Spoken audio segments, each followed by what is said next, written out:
உன் நம்பிக்கை வீண் போகாது அப்படின்னு சொல்லப்பட்டிருக்கு. ஆனால் ஒவ்வொரு மனிதர்களும் ஒவ்வொரு நம்பிக்கையை வச்சுருக்காங்க. ஆனால் வேதம் உன் நம்பிக்கை வீண் போகாது அப்படின்னு சொல்லும் போது அது வேறு ஏதோ ஒரு நம்பிக்கையை சொல்கிற மாதிரி தெரியுது. அது எந்த நம்பிக்கை? அதுக்கப்புறம் நன்றி உணர்வு. நம்ம பெற்றதுக்கெல்லாம் நம்ம அறிவில் எனக்கு இது கிடச்சிருக்கு இறைவா நன்றி அப்படின்னு நம்ம ஃபோர்ஸ் பண்ணி சொல்கிறது நன்றி உணர்வு எப்படி சரியாக இருக்கும்? நன்றி உணர்வுன்றது அந்த மனிதனுக்கே எழ வேண்டியது தானே, இயற்கையாகவே எழ வேண்டியது தானே நன்றி உணர்வு. அதனால் நன்றி உணர்வு என்பது இறைவனுக்கா இல்லை மனிதனுக்கா அப்படின்னு வரும்போது ஒரே சிந்தனையாக இருந்தது. முதல்ல இளங்கோ நகர்லாம் வரும்போது பரகாய பிரவேசம் கற்றுக் கொடுங்க, விளக்கு தானம் கற்றுக் கொடுங்க அப்படின்ற ஸ்டேஜெல்லாம் போய் இன்றைக்கி பசிக்கணும், பசியாக சாப்பிட்ணும், சாப்பிட்டு சக்தியாக மாறி கழிவாக வரணும், பட்டா தூக்கம் வரணும், இந்த ஸ்டேஜுக்கு வந்துக்கிறோமே, இது ஒரு மாற்றமா முன்னேற்றமா? உன் நம்பிக்கை வீண் போகாது.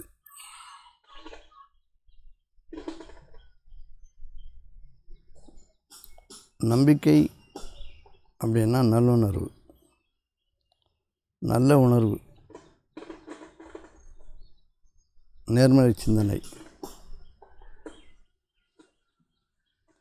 எண்ணுவதில் திண்ணம். இதுதான் நம்பிக்கை. நடக்கும், கிடைக்கும் என்பதன் மீது உறுதிப்படுதல், அதுதான் நம்பிக்கை. பல்வேறு விதமான நம்பிக்கைன்றது கிடையாது. நம்புதல் அப்படின்னால அதை முக்கியப்படுத்தி திண்ணமாக அது வேண்டும் என்று விரும்புவது, உறுதிப்படுவது, எண்ணத்தை உறுதியாக்குவது, சந்தேகம் இல்லாமல் இருப்பது, அவ்வளோதான் நம்பிக்கை. அந்த நம்பிக்கை வீண் போகாது. உறுதிப்பட நல்லுணர்வுகளில் நிலைத்து சந்தேகம் இல்லாமல், அழுத்தம் இல்லாமல், அவநம்பிக்கை இல்லாமல், அதாவது நேர்மறை சிந்தனை எதிர்மறை சிந்தனை இல்லாமல் ஒரு விஷயத்தை, ஒரு விருப்பத்தை நாம் முழுதாக ஏற்றுக்கொள்ளும் பொழுது அது நடைபெறுவதாக இருக்கிறது. அது எந்த சந்தேகமும் கிடையாது. இதில் அனுபவப்பட்டவங்களுக்கு இது தெரியும். இப்போ எனக்கு இது தெரியும், என்னுடைய நம்பிக்கை வீண் போனது கிடையாது. ஏன்னா நான் என்னுடைய விருப்பத்திற்கு மாறாக அறத்திற்கு எதிரான விருப்பங்களை நான் கொள்வதில்லை, தர்மத்திற்கு எதிரான விருப்பங்களை நம்ம கொள்வதில்லை. நம்முடைய விருப்பம் என்பது தேவையின் அடிப்படையில் அமையும் பொழுது அந்த தேவையின் அடிப்படைக்காக அது சமுதாயத்தால் தவறு அப்படின்னு சுட்டி காட்டப்பட்ட விஷயமாக இருந்தாலும் அது நேராக்கப்பட்டு நம்ம அடைகிறது. நேரடி குற்றச்செயல்கள், கொலை, களவு, சூது, வஞ்சம், இதிலெல்லாம் நீங்கள் எந்த நம்பிக்கை வைக்க முடியாது. நல்ல விஷயங்களில் தான் நீங்கள் நம்பிக்கை வைக்க முடியும். தேவையின் அடிப்படையில் தான் நம்பிக்கை வைக்க முடியும். தேவைகள் விருப்பங்களாகின்றன. இந்த விருப்பங்கள் நம்முடைய மனதில் தெளிவாக இருக்கும் பொழுது அது மலர்கிறது. அந்த மலர்ச்சியின் பேர் நம்பிக்கை. எந்த அழுத்தமும் இல்லை, எந்த சங்கடமும் இல்லை, எந்த எதிர்மறை சிந்தனையும் இல்லை, எந்த விதமான உறுத்தலும் இல்லை. அது திண்ணமாக நடைபெறும், கிடைக்கும் என்பதன் மீது நீங்கள் ஆழமாக வீற்றிருக்கும் பொழுது எதிர்பாராத பொழுது, அதாவது எதிர்பார்த்தெல்லாம் அழுத்தம், கிடைத்தே தீர வேண்டும் என்ற அழுத்தம் இல்லை, கிடைக்கும், அவ்வளோதான். அப்போ அது காலம் தாழ்த்தினாலோ அல்லது கிடைக்காமல் போனாலும் கூட உங்களுடைய நம்பிக்கை தளராது. காலம் தாழும் பொழுது கூட காத்திருப்பீங்க. அப்போ நடக்கும், ஒரு நாள் அது மேலேறி உங்கள் கையில் கிடைக்கும். உங்கள் நம்பிக்கை என்றைக்கு வீண் போகாது. ஏன்னா எதிர்மறை சிந்தனை இல்லை, சந்தேகம் இல்லை, அதன் மீது அழுத்தம் இல்லை, அதன் மீது எதிர்பார்ப்பு இல்லை, அதன் மீது விருப்பம் மட்டும் இருக்கிறது.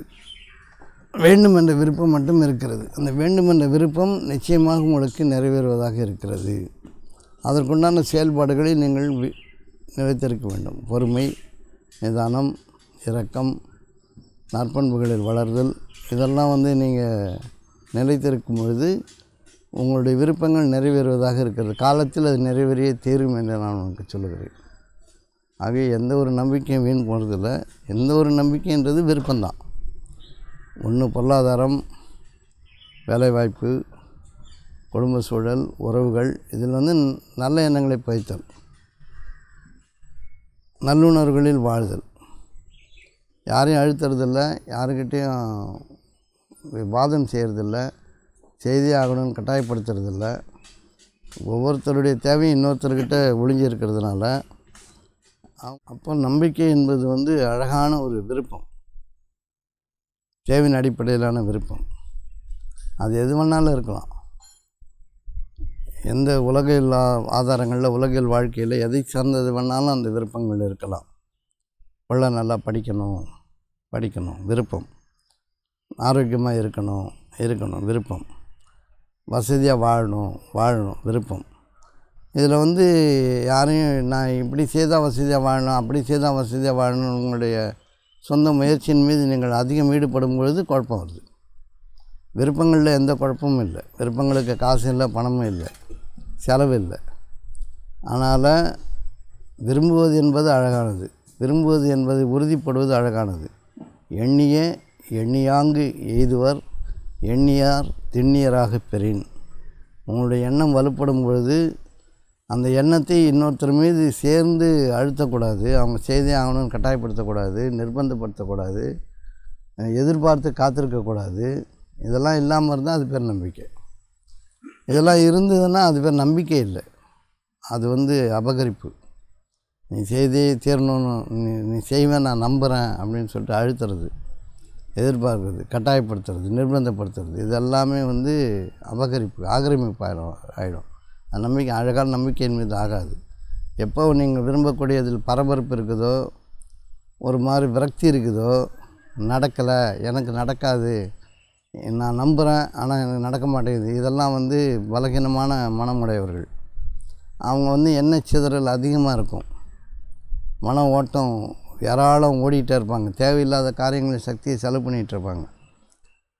அசிங்கமான செலவு தான் வந்து இந்த எண்ணங்களை சிதறடிக்கிறது.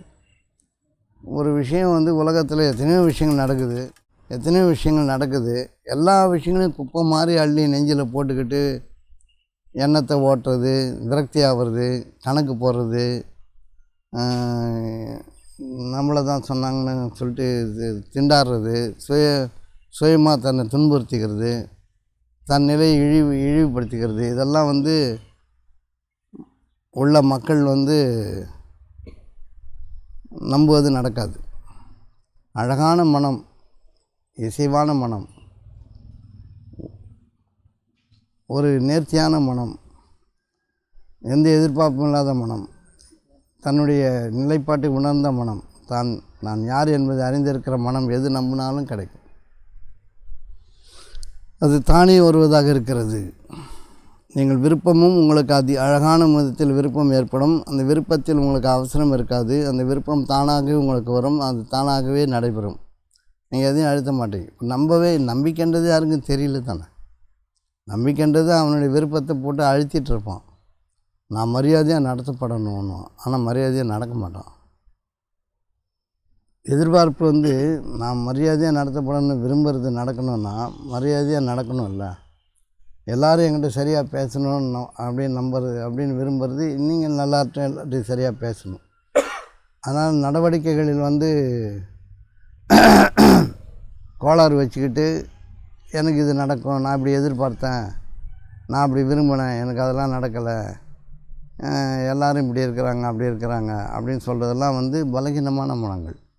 அவர்கள் அறியாதவர்கள், அவங்களுக்கு புரியல, அவங்க நிர்பந்தப்படுத்துகிறாங்க. அவங்க நம்பிக்கை என்பது நல்லுணர்வு என்பதே புரியல. நம்பிக்கை என்பதே நல்லுணர்வு தான். நல்லுணர்வுகளை வளர்த்தல், உறவுகளை வளர்த்தல், பேணி பாதுகாத்தல், இசைவாக நடத்தல், பணிதல், வேலை செய்தல், இதுதான் நம்பிக்கையினுடைய அடிப்படை.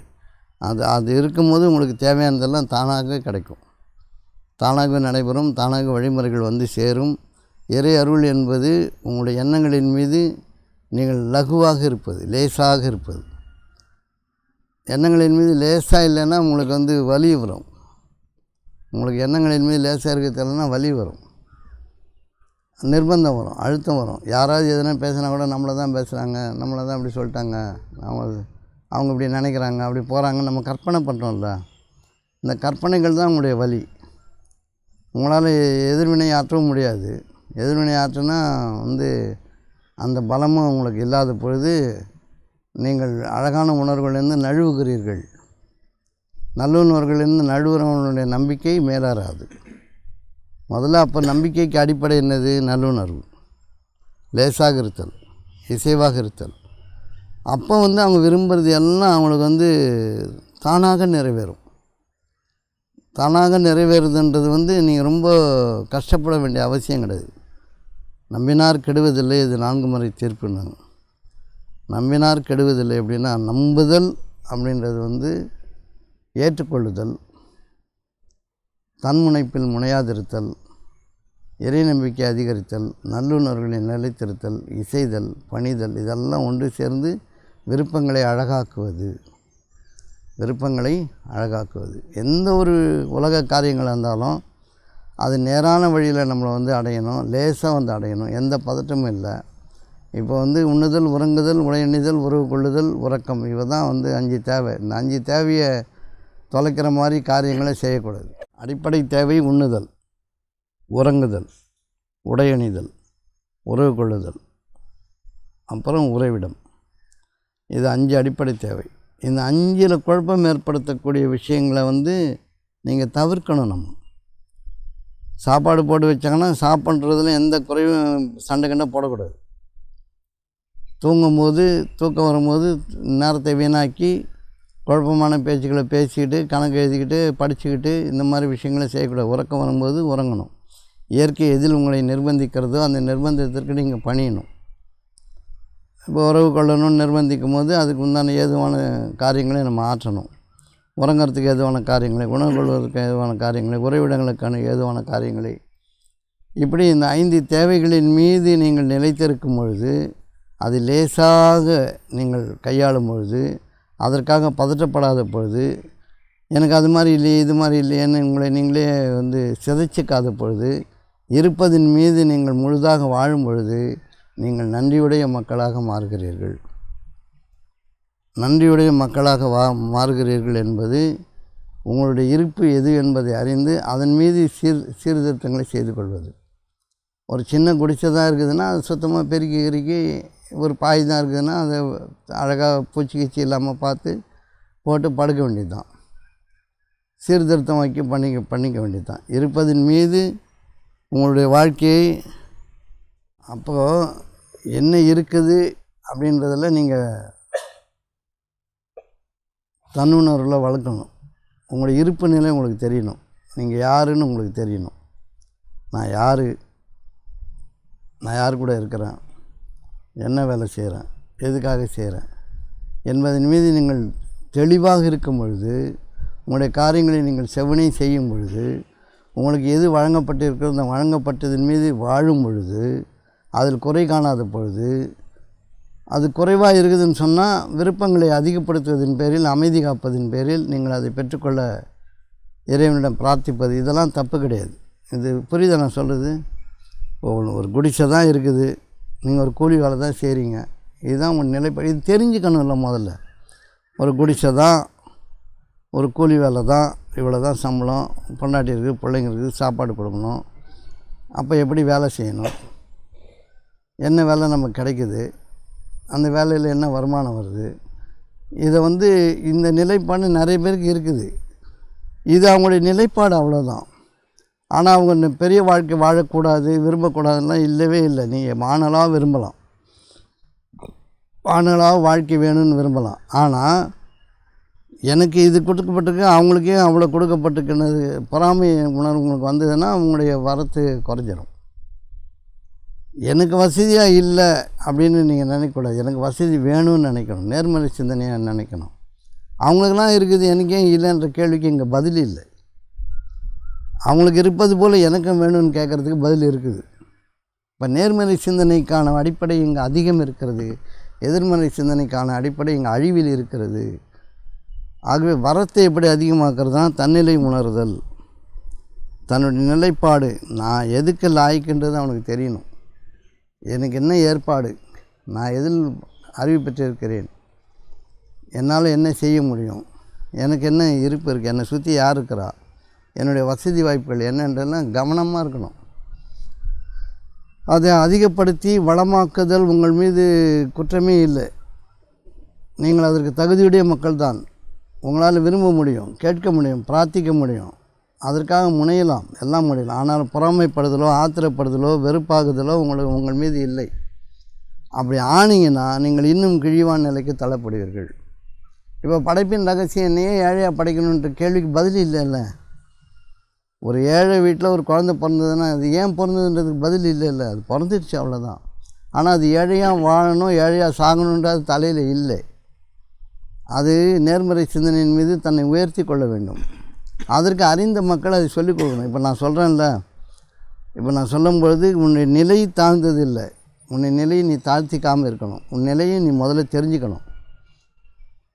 நான் இங்கே இருக்கிறேன், எனக்கு ஒரு குடும்பம் இருக்குது, எனக்கு இந்த உறவுகள் இருக்காங்க, யாரும் எனக்கு உதவி செய்கிற நிலையில் இல்லை, நான் இந்த வேலையை செய்கிறேன், நான் இந்த பிழைக்கிறேன், இதில் இவ்வளோ வருமானம் வருது, இது பத்தலை, இது இன்னும் எனக்கு அதிகம் வேணும், இதுக்கு நான் என்ன செய்யணும், இந்த கேள்விகளுக்கெல்லாம் பதில் இருக்குது. இதை வச்சு நான் எப்படி வாழறது, இதை வச்சு என்னால் எப்படி பழைக்க முடியும், இவ்வளோ வச்சு நீங்கள் சாப்பிடான்னு போங்கன்னு சண்டை போட்டு எதிர்மறை சிந்தனையில் போகிறவங்களுக்கு இங்கு வாழ்வு இல்லை. அப்போது தன்னிலை அறிதல், தன் நிலைப்பாட்டை உணர்ந்து தன் விருப்பத்தை நல்ல முன்னேற்றங்களில், வாழ்வின் வசதிகளில் தன் மனதை நிலைநிறுத்தி அதை பெற வேண்டும் என்ற ஆவலில் இசைந்து நடத்தல், பணிதல், கடமையாற்றுதல், ஒழுக்கம் பேணுதல், விரும்புதல், ஒப்படைத்தல், கடவுளை அதிகம் நினைவு கூறுதல், இதெல்லாம் நீங்கள் செய்தீங்கன்னா உங்கள் வாழ்க்கை மலர்வதற்கான வாய்ப்பு அதிகம் இருக்கிறது. நீங்கள் பெற்றுக்கொள்ளும் நிலையை நீங்களே அடைகிறீர்கள். இது இந்த நல்லுணர்வுக்கு பேர் நம்பிக்கை. அவநம்பிக்கை என்பது ஆட்டாமை, அழுகை, பற்கடிப்பு, வேதனை, துன்பம், பொறாமை, எரிச்சல், கோபம், இதெல்லாம் உங்களுக்கு பதிலில்லாத கேள்விகள். உங்களுக்கு வாழ்க்கை கொண்டு வரவே வராது. பெரும்பாலான மக்கள் இந்த எதிர்மறை சிந்தனையில் இருக்காங்களே தவிர நேர்மறை சிந்தனையில் இல்லை. அவங்களுக்கு கோபம் வருது, ஆத்திரம் வருது. ஏன் வரணும்னு கேட்டால் தெரிய மாட்டேங்குது. யாரும் அவங்க வீட்டில் இப்போ உங்கள் பக்கத்து வீட்டில் நல்லா விழா கொண்டாடுறாங்கன்னா நம்மளால் பொறுமையாக இருக்க முடியல. பிறருடைய வளங்களை பார்த்து நமக்கு வயிறு எரியுது, ஆத்திரம் வருது, அந்த கோபம் வருது, நிதானம் இல்லை. எனக்கு வேணும்னு கேட்குறதுல எந்த தப்பும் இல்லை. அவங்கள ஏன் அப்படி பண்ணணும் அப்படின்னு எதிர்மறை சிந்தனையில் போனால் உங்களுடைய இழிவு உங்களை சூழ்ந்து கொள்கிறது, உங்களுடைய வறுமையின் சாட்டை உங்கள் மீது வீசப்படுகிறது. இந்த கேள்விகளுக்கெல்லாம் எந்த கேள்விக்கு பதில் இருக்குது, எந்த கேள்விக்கு பதில் இல்லைன்றதை முதல்ல தெரிஞ்சுக்கணும். ஒரு பணக்காரன் வீட்டில் ஒரு குழந்தை பிறகுதுன்னா அது பணக்காரனை தானே வாழும். ஒரு ஏழை வீட்டில் ஒரு குழந்தை பிறந்தா ஒரு ஏழையாக தானே வாழும். ஏன் ஏழை வீட்டில் குழந்தை பிறந்ததுன்னு யாராவது கேட்க முடியும்? விரும்பினாங்க, குழந்தை பெற்றுக்கிட்டாங்க. அவங்க ஏழைகள் விரும்பினாங்க, குழந்தை பிறந்துடுச்சு. அவங்களுக்கும் குழந்தை பிறகுது இல்லை, அவங்களுக்கும் காற்று வருது இல்லை, மழை வருது இல்லை, பூமி மிதிப்படுது இல்லை, சூரியன் உதிக்குது இல்லை, எல்லாமே அவங்களுக்கு கிடைக்கும்போது இந்த பூமியினுடைய காசு மட்டும் தானே கொஞ்சம் கிடைக்கல. அதையும் உங்களால் விருப்பத்தின் மூலமாக, நம்பிக்கையின் மூலமாக பெற்றுக்கொள்ள முடியும் என்பதை நீங்கள் ஏற்றுக்கணும். அப்போ சாதாரணமான மக்கள் தங்கள் விருப்பங்களின் மீது, அழகான விருப்பங்களின் மீது, நல்லுணர்வுகளின் மீது இருக்கும்பொழுது அவங்க வளமடைகிறார்கள், சிறப்படைகிறார்கள், தங்கள் வாழ்க்கையை நேர்படுத்தி கொள்கிறார்கள். ஆத்திரமுள்ள மக்கள், நான் அவமானமாக இருக்குது எனக்கு, அப்படி அவமானம் இல்லை. ஏழையாக இருக்கிறது அவமானம் கிடையாதுல்ல, வறுமையோடு இருக்கிறது அவமானம் இல்லை. படைப்பு நிகழ்ந்திருக்குது. அது நீ உள்ளுவதெல்லாம் உயர்வுள்ளல், மற்ற தள்ளினும் தள்ளாமல் நேர்த்து. நீ நினைக்கிறது நல்லதாகவே நினச்சிக்க, உயர்வாதே உனக்கு நடக்காமல் போனாலும் நினைக்கிறதை விட்டுடாதேன்னு சொல்லுது வள்ளுவம். தள்ளினும் தள்ளாமல் நேர்த்து. அது தள்ளி போனாலும் நீ நீர்த்து போக செய்யாத உன்னுடைய எண்ணத்தை வலுப்படுத்து, அழகுபடுத்து, விரும்பு. உள்ளதெல்லாம் உயர்வுள்ளலாம் நல்லதாகவே பெருசாகவே உயர்வாக நினைன்னு சொன்னால் நினைக்கணும்ல. எண்ணியாங்கு எய்துவர் எண்ணியர் திண்ணியராக பிரி. நீ நினைக்கிறது திண்ணமாக நீ விரும்பும் பொழுது அது உன்னை அடைந்தே தீர்கிறதுன்னு வேதம் சொல்லுதில்லை, திருக்குறள் சொல்லுதில்லை. தத்துவமசி, நீ என்ன நினைக்கிறாய் அதுவாக ஆகிறாய் அப்படின்னு சொல்கிறாங்கள்ல, நாலடியாரில் கூட இந்த கருத்துக்கள்லாம் நிறைய இருக்குது. உயர்வான மக்கள் உங்களுக்கு உயர்வான சிந்தனையை தருகிறார்கள். உங்கள் பிறப்பு இழிவானது இல்லை, உங்களுடைய நிலைப்பாடு இழிவானது இல்லை, நீங்கள் அவ்வாறு இருக்கிறீர்கள் என்பதில் எந்த குற்றமும் இல்லை. ஆனால் நீங்கள் முன்னேற வேண்டும் என்பது உங்களிடம் இருக்கிறது. ஆகிய நல்லுணர்வுகளை நிலைத்து நல்ல எண்ணங்களை எண்ணி நற்சிந்தனைகளில் மூழ்கி இறைவனிடம் பிரார்த்தித்து நீங்கள் உங்களுடைய விருப்பங்களை ஒப்படைத்த நிலையில் உங்களுக்கு இடப்பட்ட கடமைகளை நீங்கள் ஆற்றி வரும்பொழுது வாழ்வு உங்களை அடைந்து விடுகிறது. ஏனென்றால் வாழ்வு என்பது நீங்கள் மட்டும்தான். வசதிகள் என்பது உங்களை அடைந்து விடுகிறது. புரியுதா இது? இப்போ யார் கஷ்டப்படுறாங்க? அறியாத மக்கள் தன் நிலைப்பாட்டுக்காக கழிவிறக்கம் கொண்டு தன் மீதே தன் வெறுப்புகளை சுமந்து கொண்டு இந்த மாதிரி ஆயிடுச்சு, என் நிலமை அப்படி ஆயிடுச்சு இப்படி ஆயிடுச்சு, அவனை மதிக்க மாட்டான், அவமானமாக இருக்குது வாழறதுக்கு, அப்படிலாம் தனக்குத்தானே இழிவுகளை சுமந்து கொள்கிறார்கள். அறிந்த மக்கள் போய் அவங்களுக்கு சொல்லணும், கற்றுக் கொடுக்கணும். உழைப்பை சொன்ன மக்கள் இருக்கிறாங்க. இப்போ அவங்கெல்லாம் சொல்லிக் கொடுக்க மாட்டாங்க. யார் இதில் அனுபவம் பெற்றார்களோ வாழ்க்கையை பெற்று வாழ்ந்தார்களோ அந்த மக்கள் போய் சொல்லணும். சொல்லும்பொழுது அவங்க கேட்கணும். கேட்குறதுக்கு கூட அவங்க தயாராக இருக்க மாட்டாங்க. சில நேரங்களில் அவங்க அறியாமையில் மூழ்கி இருப்பாங்க. புரியுதா உங்களுக்கு? அப்போ நம்பிக்கை என்பது அவசரப்படுத்தாதிருத்தல், அழகான விருப்பங்கள் நிலைத்திருத்தல், உயர்வான எண்ணங்களை கொள்ளுதல், காலம் தாழ்ந்த பொழுதும் அதன் மீது கவலைப்படாதிருத்தல், கடமைகளை செய்தல், இசைதல், பணிதல், இதெல்லாம் இருக்கும்போது நீங்கள் வாழ்வாக இருப்பதன் காரணமாக நீங்கள் வாழ்வதற்கான வசதிகள் உங்களை அடைந்தே தீரும் என்று நான் உங்களுக்கு சொல்லுகிறேன். இப்போ இப்படி மக்கள் இருக்கிறாங்களா? மக்களுக்கு கோபம் வருது, ஆத்திரம் வருது, வெறித்தனம் வருது, பொறாமை வருது. எதிர்மறை சிந்தனைகளுக்கு அழிவு மட்டுமே நிச்சயமாக இருக்குது. என்ன பண்ணலாம்? எதிர்மறை சிந்தனைகள் அழிவை மட்டுமே கொண்டு வருகிறது. வறுமையின் சாட்டி வீசப்படுகிறது. வேதனையின் மீது நீங்கள் வீழ்த்தப்படுகிறீர்கள், நீங்கள் நிர்பந்திக்கப்படுகிறீர்கள், வாழ்விடங்கள் நெருக்கடிக்குள்ளாகின்றன. ஏன் இருக்கிறோம் என்ற அளவுக்கு வாழ்க்கை மாறிப்போகுது. இப்போ வாய்ப்புடைய மக்கள், வாய்ப்பு கிடைக்கிற மக்கள், நல்லுணர்வுகளை அறிகின்ற மக்கள், நல்ல பேச்சை கேட்குற மக்களாவது இதில் மாறணும் இல்லை? அப்போது ஒரு சமுதாயமே அவங்களுடைய பிற்கால சந்ததிகள் அதில் மாறத்துக்கான வாய்ப்பு உண்டு. இப்போ உங்களுக்கெல்லாம் அந்த வாய்ப்பு கிடச்சிருக்கு இல்லை? பொறாமையின் மீது, எரிச்சலின் மீது, கோபத்தின் மீது வாழ்கின்ற வாழ்க்கை அழிவுத்தன்மை உடையது. தன்னைத்தானே நிர்பந்தித்துக் கொள்வது, தன் நிலைப்பாடு அறியாமல் இருத்தல், தன்னிலை உணராது இருத்தல், நாம் எதற்காக இருக்கிறோம், என்ன நம்மால் இயலும், நாம் பிறருக்கு எவ்வாறு உதவுவது, இந்த சிந்தனையெல்லாம் இல்லாது தன்முனைப்பில், தன் கௌரவத்தில், இல்லாத ஒரு கௌரவத்தின் மீது, ஒரு மானம் மரியாதை என்பதன் மீது நீங்கள் வாழ்வதில் என்பது உங்களை அவமானமான வாழ்க்கைக்கு கொண்டு செல்லும். ஒரு அவமானம் வருதுன்னா ஏன் வருது? அந்த தகுதி நிலைப்பாடு நம்ம இல்லைன்றது தெரிவிக்கப்படுது, அவ்வளோதானே? அந்த தகுதி உங்களுக்கு இல்லை என்பது உங்களுக்கு அறிவிக்கப்படுகிறது, அதானே அவமானம் இருக்குது. இப்போ தகுதி இருந்து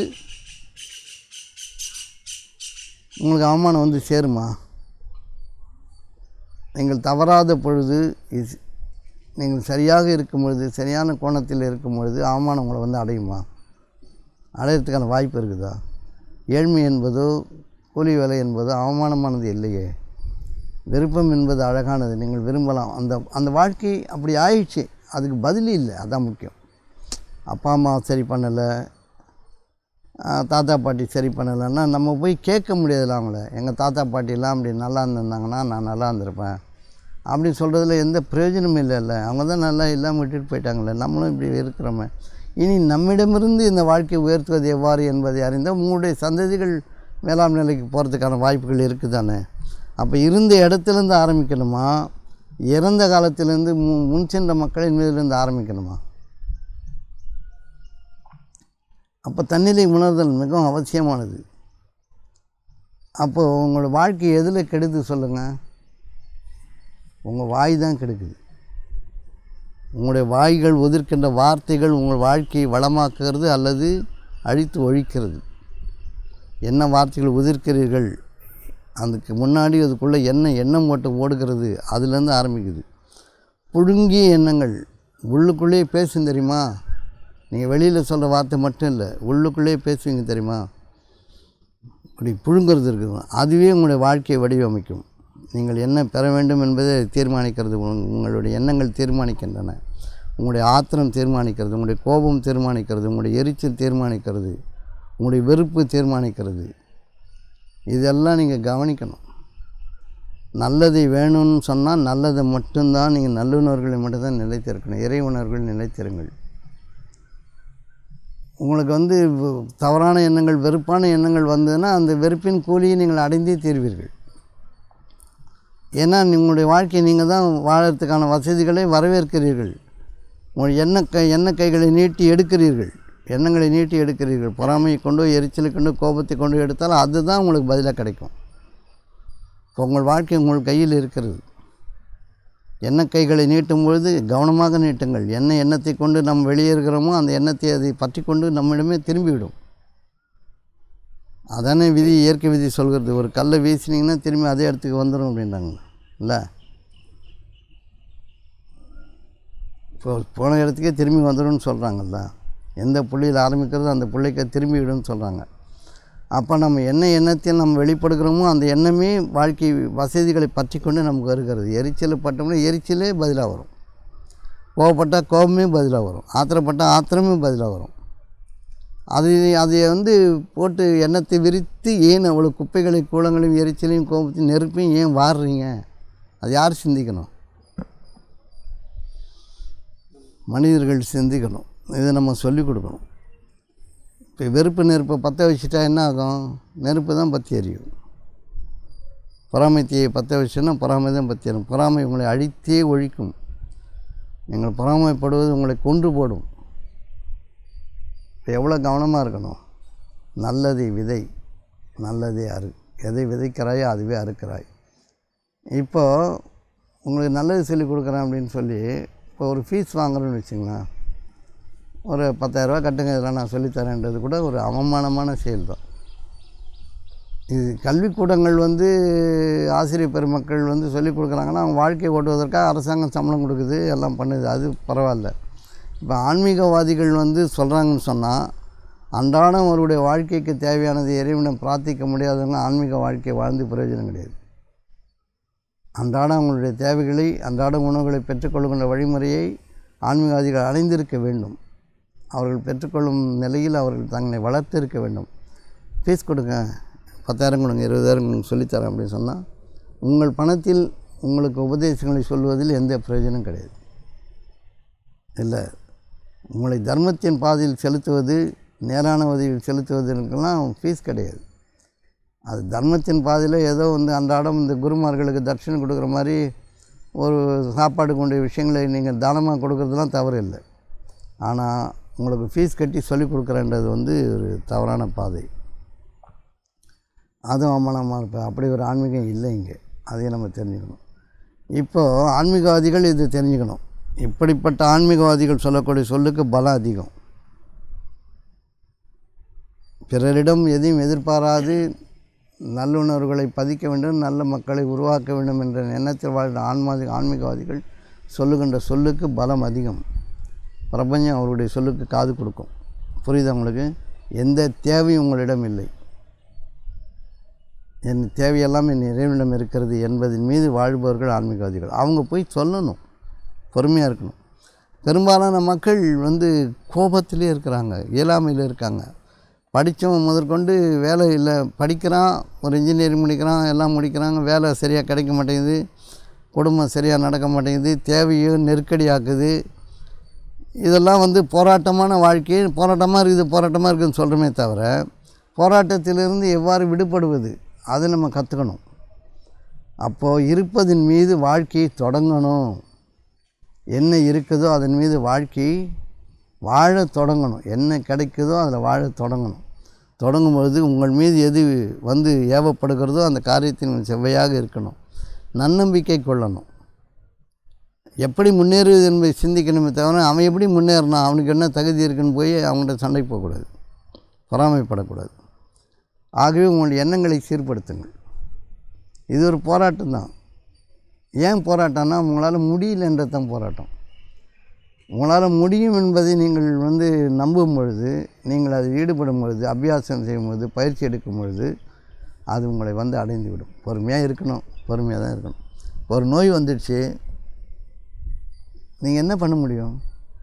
அதுவாக தீர்ற வரைக்கும் நீங்கள் அதை பொறுத்துக்கிட்டு தான் இருக்கணும். அதான் பேஷண்ட்டுன்னு சொல்கிறாங்க. பொறுமையாக இரு அப்படின்னு தான் சொல்கிறாங்க. ஏதோ ஒன்று நடந்துருச்சுன்னா அது முடிகிற வரைக்கும், அது சரியாகிற வரைக்கும் நீங்கள் தாக்கு பிடிக்கிறீங்கள. அப்படியே பரபரத்து ஆட்டம் போட்டு ஐயோ அம்மான்னு கத்தினா என்ன லாபம் இருக்குது? எப்படி கத்தினாலும் அந்த வலியை நீங்கள் தான் தாங்கி ஆகணும். புரியுதா உங்களுக்கு?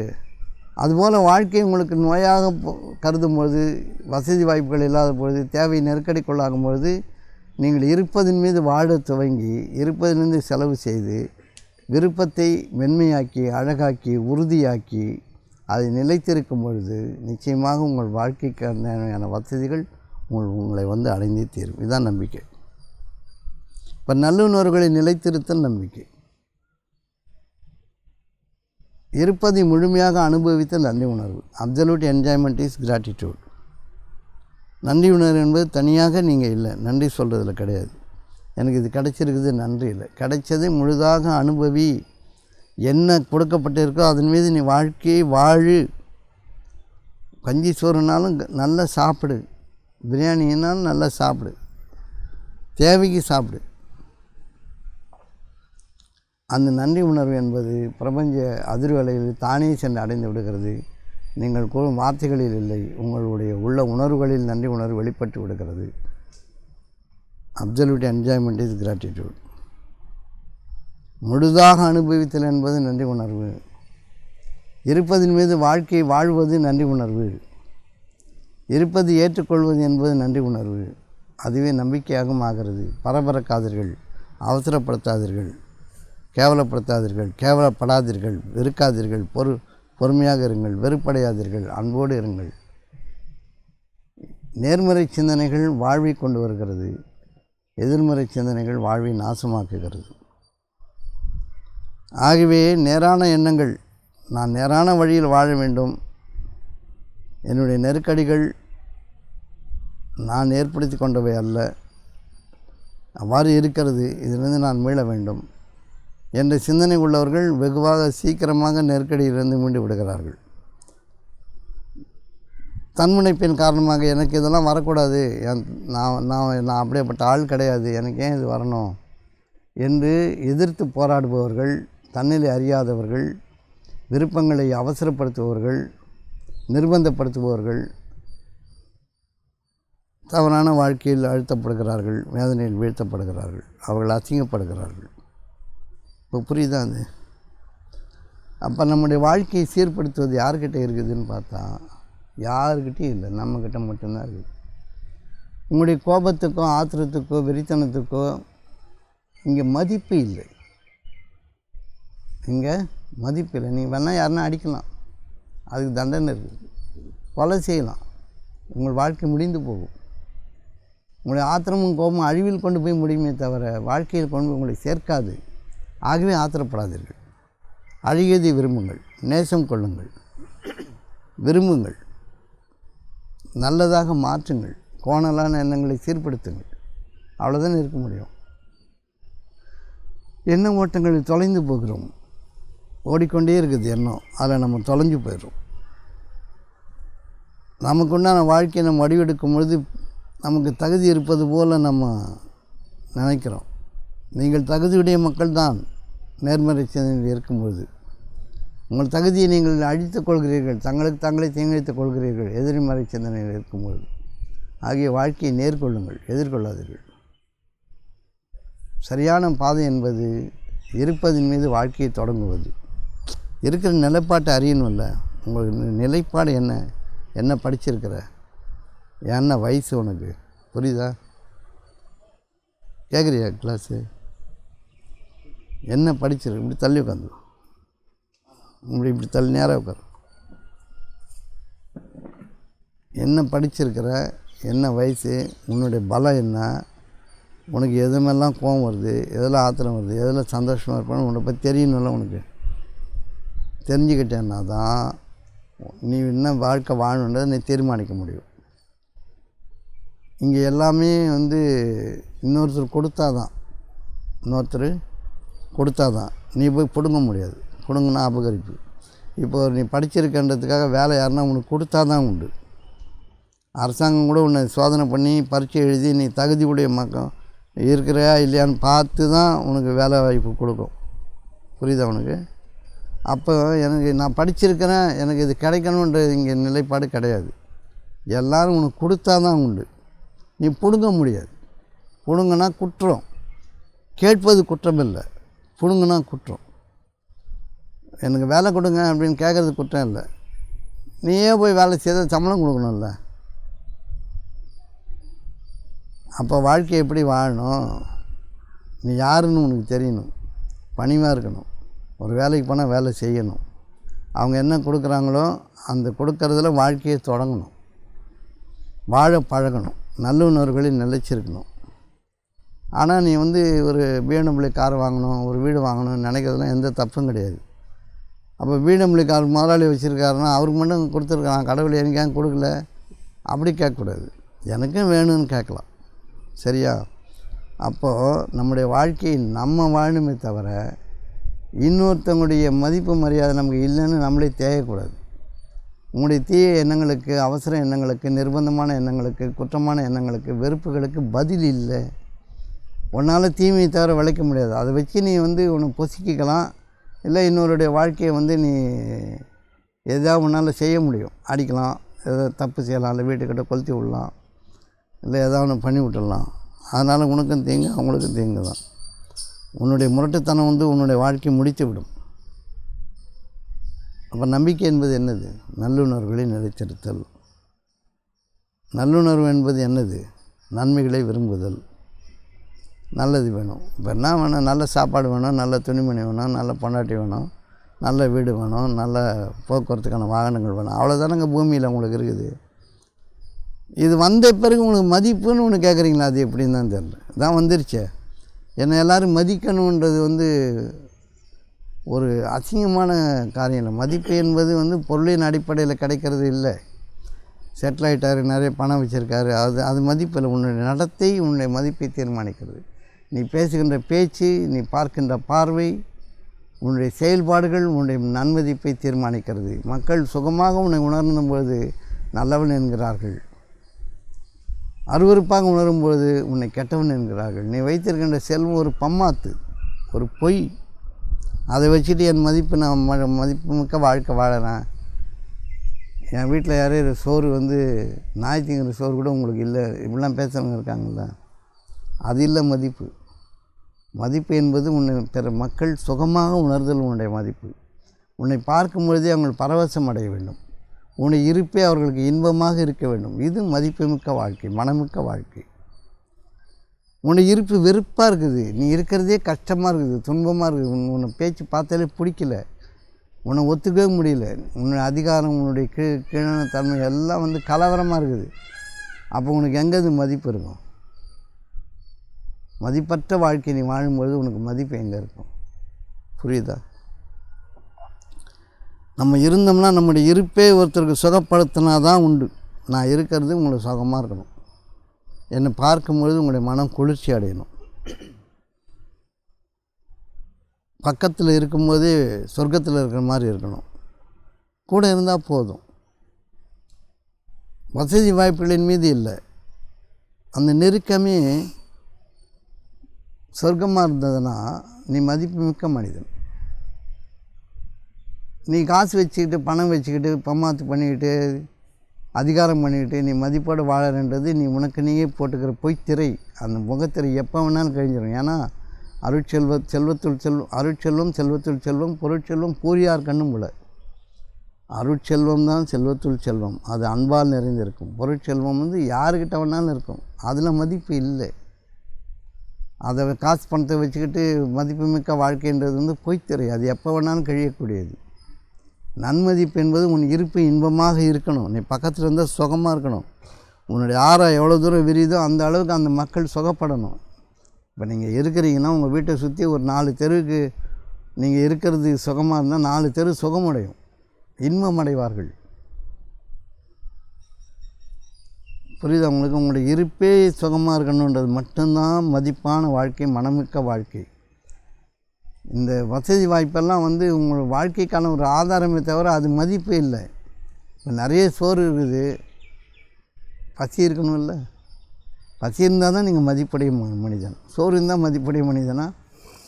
நிறைய வீடு இருக்குது, தூங்கணும்ல. தூக்கம் நல்லா வந்தால் தான் மதிப்படைய மனிதன். தூக்கமே வராமல் உறந்துட்டு இருந்தீங்கன்னா நீங்கள் மதிப்பற்ற மனிதன்.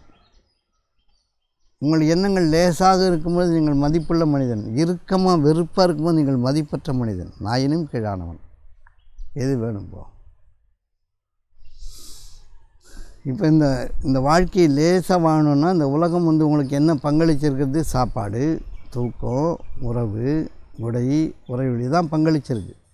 இதெல்லாம் இது 5 லேசாக இருந்தால் தான் நீங்கள் மதிப்படைய மனிதன். நிறைய இருக்கிறது இல்லை, லேசாக இருக்குது. கொஞ்சம் சோறு, 1-2 துணி, கொஞ்சோண்டு தூங்குறதுக்கு இடம், கொஞ்சம் நல்லா பேசுகிற மனிதர்கள், இவ்வளோ தான். எல்லாம் கொஞ்சம் கொஞ்சம் இருந்தால் போதும். பெருசாக இங்கே இருந்து வச்சுக்கிறது மதிப்பு இல்லை.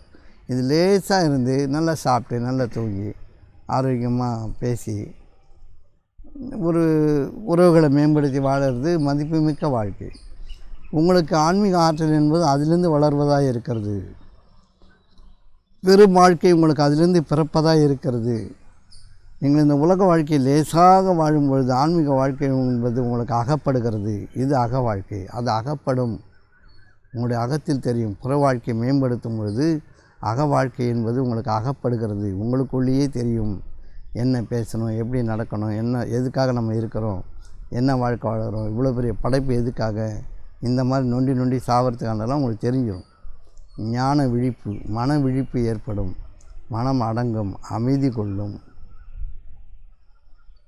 ஆகவே மன விழிப்பு என்பது தானே ஏற்படுவதாக இருக்கிறது. அந்த விழிப்புணர்வு வந்த பிறகு இந்த உலக வாழ்க்கையினுடைய அந்த 5 குறியீடுகள், இந்த உணவு, உடை, உறக்கம், உறையுள், உறவுகள் மேம்படும் பொழுது, உங்கள் இருப்பு இன்பமாக இருக்கும் பொழுது நீங்கள் சொர்க்கத்தில் வாழ்கிறீர்கள், சொர்க்கத்தை படைக்கிறீர்கள், இறைவனோடு இருக்கிறீர்கள். உங்களுக்கு இழப்பு என்பது இல்லை.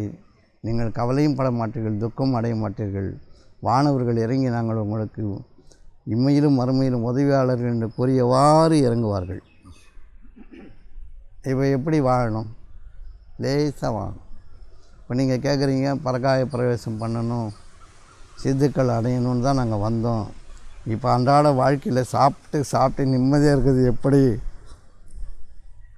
அப்படின்றது நான் கேள்வியாக இல்லை, அது தெரிஞ்சுக்கணும். இப்போ பரகாய பிரவேசனில் தான் எண்ணங்களில் பறந்து வாழ்ந்துருக்கீங்களே.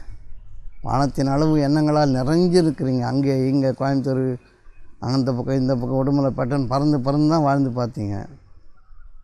வாழ்க்கை பறக்குது. உடம்புல ஆற்றல் இருக்கிற வரைக்கும் எண்ணங்களால் பரகாய பிரவேசம் உலகத்தை சுற்றி வந்தீங்க. எல்லா இடங்களும் போய் பார்த்தீங்க. எல்லாம் கொண்டு வந்து ஒரு இடத்துல நிறுத்துது. இங்கே இங்கே இருந்துன்னா இப்போ இங்கேருந்து வாழ்க்கையை தொடங்கணும். இப்போது உடம்பு பலகீனப்பட்டிருக்கு, வயசாகிருக்கு. எல்லாத்தையும் பார்த்துட்டோம், எல்லாத்தையும் என்ஜாய் பண்ணோம். அது வந்து டெலிகசி. அது ரொம்ப இருக்கிறது மாதிரி இருந்து அது இருந்த மாதிரியும் தெரியல, மறைஞ்சி போச்சு. ஆகிய உள்ளுணர்வுகளில் லேசாக இருக்கிற தன்மை மட்டும்தான் வாழ்க்கை. நாம் எவ்வளோ லேசாக இருக்கிறோமோ அது மட்டும்தான் வாழ்க்கை. அதுக்கப்புறம் இருக்கிற வாழ்க்கை உங்களுக்கு தானாக வெளிப்படும் என்பதன் மீது நீங்கள் நம்பிக்கை கொள்ளுங்கள். இப்போ லேசாக இருக்கிறது எப்படி? இப்போ பணமோ காசோ பிரச்சனைகளோ விருப்பங்களோ, அதாவது வேறு பொருள் பற்றி ஆர்வம் இருக்கிற வரைக்கும் மனம் லேசாகாது. பணத்தின் மீது, காசின் மீது, பொருளின் மீது எங்கே பற்று இன்னும் இருக்குதோ அந்த மனம் கரடு தட்டி போய் காய்ந்து போன மனமாக ரொம்ப பாறை மாதிரி இருக்கும். பொருள்களிலிருந்து பிரிந்து இந்த பொருள் எதுக்காக, அது சாதாரணமாக சாப்பிட்டு சாதாரணமாக பகிர்வதற்காக மட்டும் தெரிஞ்சிச்சுன்னா அந்த பொருள் பற்றி நீங்கள் பொருள் உங்களுக்கு லேசாகி போயிடும். அந்த லேசான வாழ்க்கை வந்து மனதை லேசாக்கும், மனதை விழிக்கச் செய்யும். மன விழிப்பு என்பது அபூர்வமானது. அது பூர்வமானது தான், ஆனால் நமக்கு அபூர்வமானது. அந்த பூர்வமானது வந்து மன விழிப்பு என்பது நம்முடைய வரம். அதை நம்ம மூடி இருக்கிறோம், அது திருப்பி திறக்கணும். சரியா? அப்போ இன்றைக்கி வாழ்க்கை என்பது நம்முடைய கையில் இருப்பது என்பது நல்லுணர்வுகளை நிறுத்தல், விருப்பங்களை அதிகப்படுத்துதல். விருப்பங்களை அதிகப்படுத்துதல்னால் என்னது? நல்லது விரும்புறதுல உறுதியாக இருக்கிறது, அவ்வளோதான். லேசாக வாழணும்னு இப்போ விரும்புனீங்க, லேசாக வாழுங்க. படுத்தா தூங்கணும்னு நினச்சிங்கன்னா தூங்கணும்னு விரும்புங்க. ஐயோ படுத்தா தூக்கம் வருமா, அது வருமா, இது வருமா அப்படின்னு நீங்கள் நம்பிக்கை குலைக்க வேணாம். கொஞ்சம் வந்து பழக்கப்படுங்க. இவ்வளோ நாள் செய்த செயலுடைய வெளிப்பாடுகள் நம்மளுடைய முன்வினை பயணம் வந்து தாக்கும். முன்வினை பயணம் வந்து தாக்கும் போது நற்செயல்களில் ஈடுபட்டு பாவமன்னிப்பு கேட்டு மனம் திருந்தி வாழறதுக்கு பழகணும். இப்போ முன்ன பின்ன என்ன தப்பு செய்திருக்கோம், எது நல்லது செய்திருக்கோம், எல்லா வினைகளும் முன்வினை பயணம் வந்து இப்போ கடைசி காலங்களில் நம்ம மீது இறங்கத்தான் செய்யும். என்ன விதைத்தோமோ அதை அறுக்கத்தான் செய்வோம். இப்பொழுது நியாயப்படுங்கள், மன நியாயத்தின்படி வாழுங்கள். உங்களுக்கு என்ன தேவை? சரி, இதுகாரும் செய்ய தவறியது என்னது? இப்போ எல்லாம் சொல்லியிருக்காங்க, ஏழைகளுக்கு உதவுங்க, அது கொடுங்க, இதை கொடுங்கன்னு செய்திருப்போம், இல்லை செய்யாமல் இருப்போம். இப்போ வந்து டிக்ளரேஷன் கொடுக்கணும் கடவுள்கிட்ட. எனக்கு இந்த நிலையில் இப்போ நீ வச்சுருக்க, என்கிட்ட இவ்வளோ காசு இருக்குது, இவ்வளோ பணம் இருக்குது, இது யார் யாருக்கு எங்கே எப்படி போகணுமோ அப்படி போய்க்கு விட்டு என்னை நிம்மதியாக வாழவை. இனி இந்த பணத்தால் பிரயோஜனம் இல்லை. இனி இந்த பணத்தால், பொருளாலே, காசாலே பிரயோஜனம் இல்லை. அது உங்கள் பிள்ளைகளுக்கு போகணுமோ, இல்லை நல்லவர்களுக்கு போகணுமோ, இல்லை குருமார்களுக்கு போகணுமோ, இல்லை தேவையுடைய மக்களுக்கு போகணுமோ போட்டும். என்னை வாழ்க்கை சிறப்பாக வரணும், என்னை தேவையற செய்து சீமானாக்கு, என்னை செல்வந்தவனாகவே வாழவை, அருட்செல்வத்தில் என்னை வாழவைன்னு கேட்கணும். அப்போ காசாசை நெஞ்சிலேருந்து போயிடும். காசில் வந்து ஒரு வயது வரைக்கும் ஒரு பலன் இருந்தது, ஒரு வயதுக்கு அப்புறம் அதில் பலன் இல்லை. முடங்கக்கூடிய நாட்கள் நெருங்கி வருகின்றன. நாம் ஒரு இடத்தில் இருக்கக்கூடிய நிலைப்பாடு நெருங்கிக்கிட்டு இருக்கு. இந்த நெருக்கத்தின் மீது நீங்கள் சுகத்தை விதைக்கணும். எப்படி விதைக்கணும்னா, இனி இந்த வாழ்க்கை வந்து நம்ம இந்த வரைக்கும் நிறைய ஒன்றும் தெரிஞ்சிக்கலை, எப்படின்னு தெரியல, இயற்கையாகவே நம்ம ஈடுபட்ட வாழ்க்கையில் வாழ்ந்துருக்கிறோம். இப்போ நம்முடைய நெருக்கடி என்பது சுகமான உணர்வு, சுகமான தூக்கம், அழகான வாழ்க்கையை நம்ம நினைக்கிறது. இந்த 5 லேசாக இருக்கணும், அவ்வளோதான். இந்த 5 லேசாக இருக்கணும்னா அதை வந்து துறந்து விடுவதன் மூலமாக தான் லேசாக்க முடியும், துறவின் மூலமாக தான் லேசாக்க முடியும். நம்மக்கிட்ட இருக்கிறது இனி நமக்கு உதவாது. இது யார் யாருக்கு எப்படி உதவணுமோ அதுக்கு சொல்லி நான் கைது பண்ணுறேன். என்னை சுகமாக வாழவை, சாந்தியும் சமாதானம் உள்ள நிலையில் என்னை வாழ வைத்து, சாந்தியும் சமாதானம் உள்ள நிலையில் என்னை கைப்பற்றுவாயாக நிறைவனேன்னு கேட்கணும். அதுதான் வயதானவர்களுக்கான வாழ்க்கை. இளமையானவர்களுக்கான வாழ்க்கை வந்து வாழ்க்கையை சொல்லிக் கொடுக்கணும். தன்னிலை உணர்தல் எவ்வாறுன்னு சொல்லிக் கொடுக்கணும். நீ என்ன தகுதி பெற்றிருக்காயோ அந்த தகுதிக்கு இப்போ தான் உனக்கு கூலி கிடைக்கும், உன் வாழ்க்கை மலரும் என்பதன் மீது அவங்களுக்கு வாழ்க்கையை சொல்லிக் கொடுக்கணும். திரும்பவும் நம்ம வந்து 4 காசு சம்பாரிச்சுக்க, அப்போ தான் 4 பேர் மதிப்பான், நல்ல வாழ்க்கை வந்து காசு பணத்தில் இருக்குது அப்படி நம்ம திரும்ப இதே பாடாவதி கல்வியை சொல்லி கொடுத்தோன்னா அவங்களும் அதிலே தான் இருப்பாங்க. ஆகவே நல்லுணர்வுகளில் வாழ்ந்து நல்லுணர்வுகளை வெளிப்படுத்தி நல்லுணர்வுகளை விதைக்கணும். நான் அடிப்படையில் சொல்வது புரிஞ்சுங்க. 5 தான் முக்கியம்: உணவு, உடை, உறையுள், உறக்கம், உறவுகள். இந்த 5 தான் பூமியின் அடிப்படை. பஞ்சபூதமும் இதுதான். இந்த பஞ்சபூத கூட்டமைப்பு ஒழுங்காக இருந்ததுன்னா நம்மளுடைய வாழ்க்கை லேசாக இருக்கணும். இந்த லேசாக இது 5த்தையும் திறந்தால் தான் லேசு. திறக்கணும்னா தூங்கியே ஆகணுன்றதில்லை, தூங்கணும். எந்த கட்டாயமும் இல்லை, எந்த நிர்பந்தமும் இல்லை. நான் நல்லா சாப்பிட்ணும், ஜீரணமாகணும், தூங்கணும், நல்லுணர்வு நிலைத்திருக்கும் போது பெரும் வாழ்க்கை என்பது உங்களுக்கு மன விழிப்பால் ஏற்படும். அதை உங்களால் யாருக்கும் சொல்லவும் முடியாது, நீங்கள் மட்டும்தான் வாழ முடியும். அப்போ இந்த 5 லேசாக வாழறது எப்படி, இந்த கல்வியை தான் நம்ம கற்றுக் கொடுக்கணும். புரியுதா? இப்போ இந்த நம்பிக்கை என்பது இந்த 5 லேசாக வாழணுன்றதில் உறுதியாக இருக்கிறது தான். இப்போ நம்ம எண்ணுவது நல்ல எண்ணமாக இருந்தால், அது திண்ணமாக இருந்தால் அது நமக்கு மந்தியே அடைஞ்சிடும். இப்போ வாழ்க்கை நம்ம தான், வசதிகள் நம்மை நோக்கி வருகுது. நம்ம எந்த நிலையில் இருக்கிறோமோ அந்த வாழ்க்கை வாழும்பொழுது தான் உங்களுக்கு தேவையான வசதிகள் வரும். கார் பங்களா வந்ததுனால வாழ்க்கை கிடையாது, வசதி வந்ததுனால நீங்கள் வாழணும்னு அவசியம் கிடையாது. இப்போ கார் இருக்குது, கால் நடந்தால் தானே எழுந்து கார் ஏற முடியும். வெளியே போனால் கண்ணு தெரியணும்ல, கிருகிருன்னு சுற்றிச்சுன்னா தலை. நீங்கள் பிடபிள்யூ கார் வச்சுருந்தாருன்னா இல்லை விலையுந்த காரில் என்ன பாருது, அதெல்லாம் வச்சு என்ன பிரயோஜனம்? என்ன பிரயோஜனம்? உடம்பு நல்லா இருக்கணும்ல. அப்போ அது மாதிரி பாருங்கள், வாழ்க்கை என்பது அழகானது. வாழ்வே நாம் தான். நமக்காக தான் வாழ்க்கை வசதிகள் நம்மளை நோக்கி வரணுமே தவிர, வாழ்க்கை வசதியுமே நம்ம போய் விழுந்துடக்கூடாது. எனக்கு அது வேணும் இது வேணும் அப்படி தேடிட்டு போகக்கூடாது. அதில் போய் விழக்கூடாது. அது நம்ம மீது வந்து விழணும்.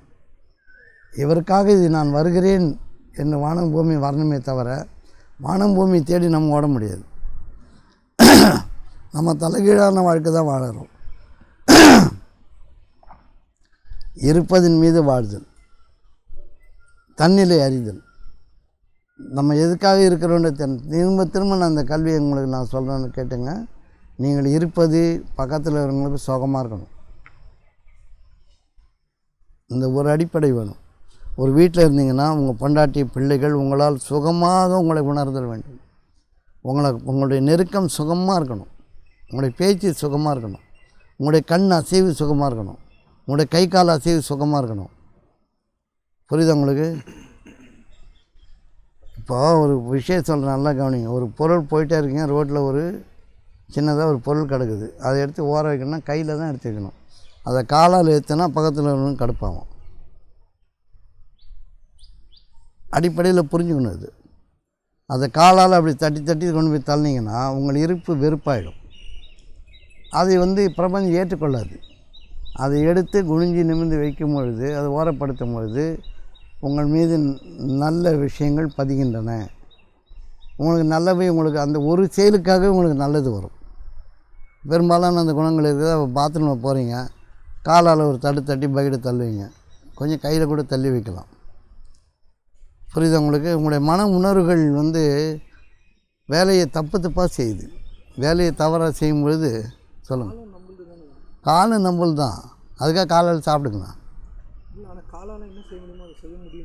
செய்ய முடியணும் தான், அது கையாலையும் செய்ய முடியும்ல. காலால் தள்ளி வைக்கணும்னா, இப்போ நீங்கள் ஒரு குழந்தை படுத்துருக்கு, காலாலையும் தள்ளலாம் கையாலையும் தள்ளலாம், எதால் தள்ளுவீங்க? மனநிலை முக்கியன்றதுக்காக நான் நல்லதை நினச்சிட்டு உங்கள் மூஞ்சில் கார்த்தி போகலாமா?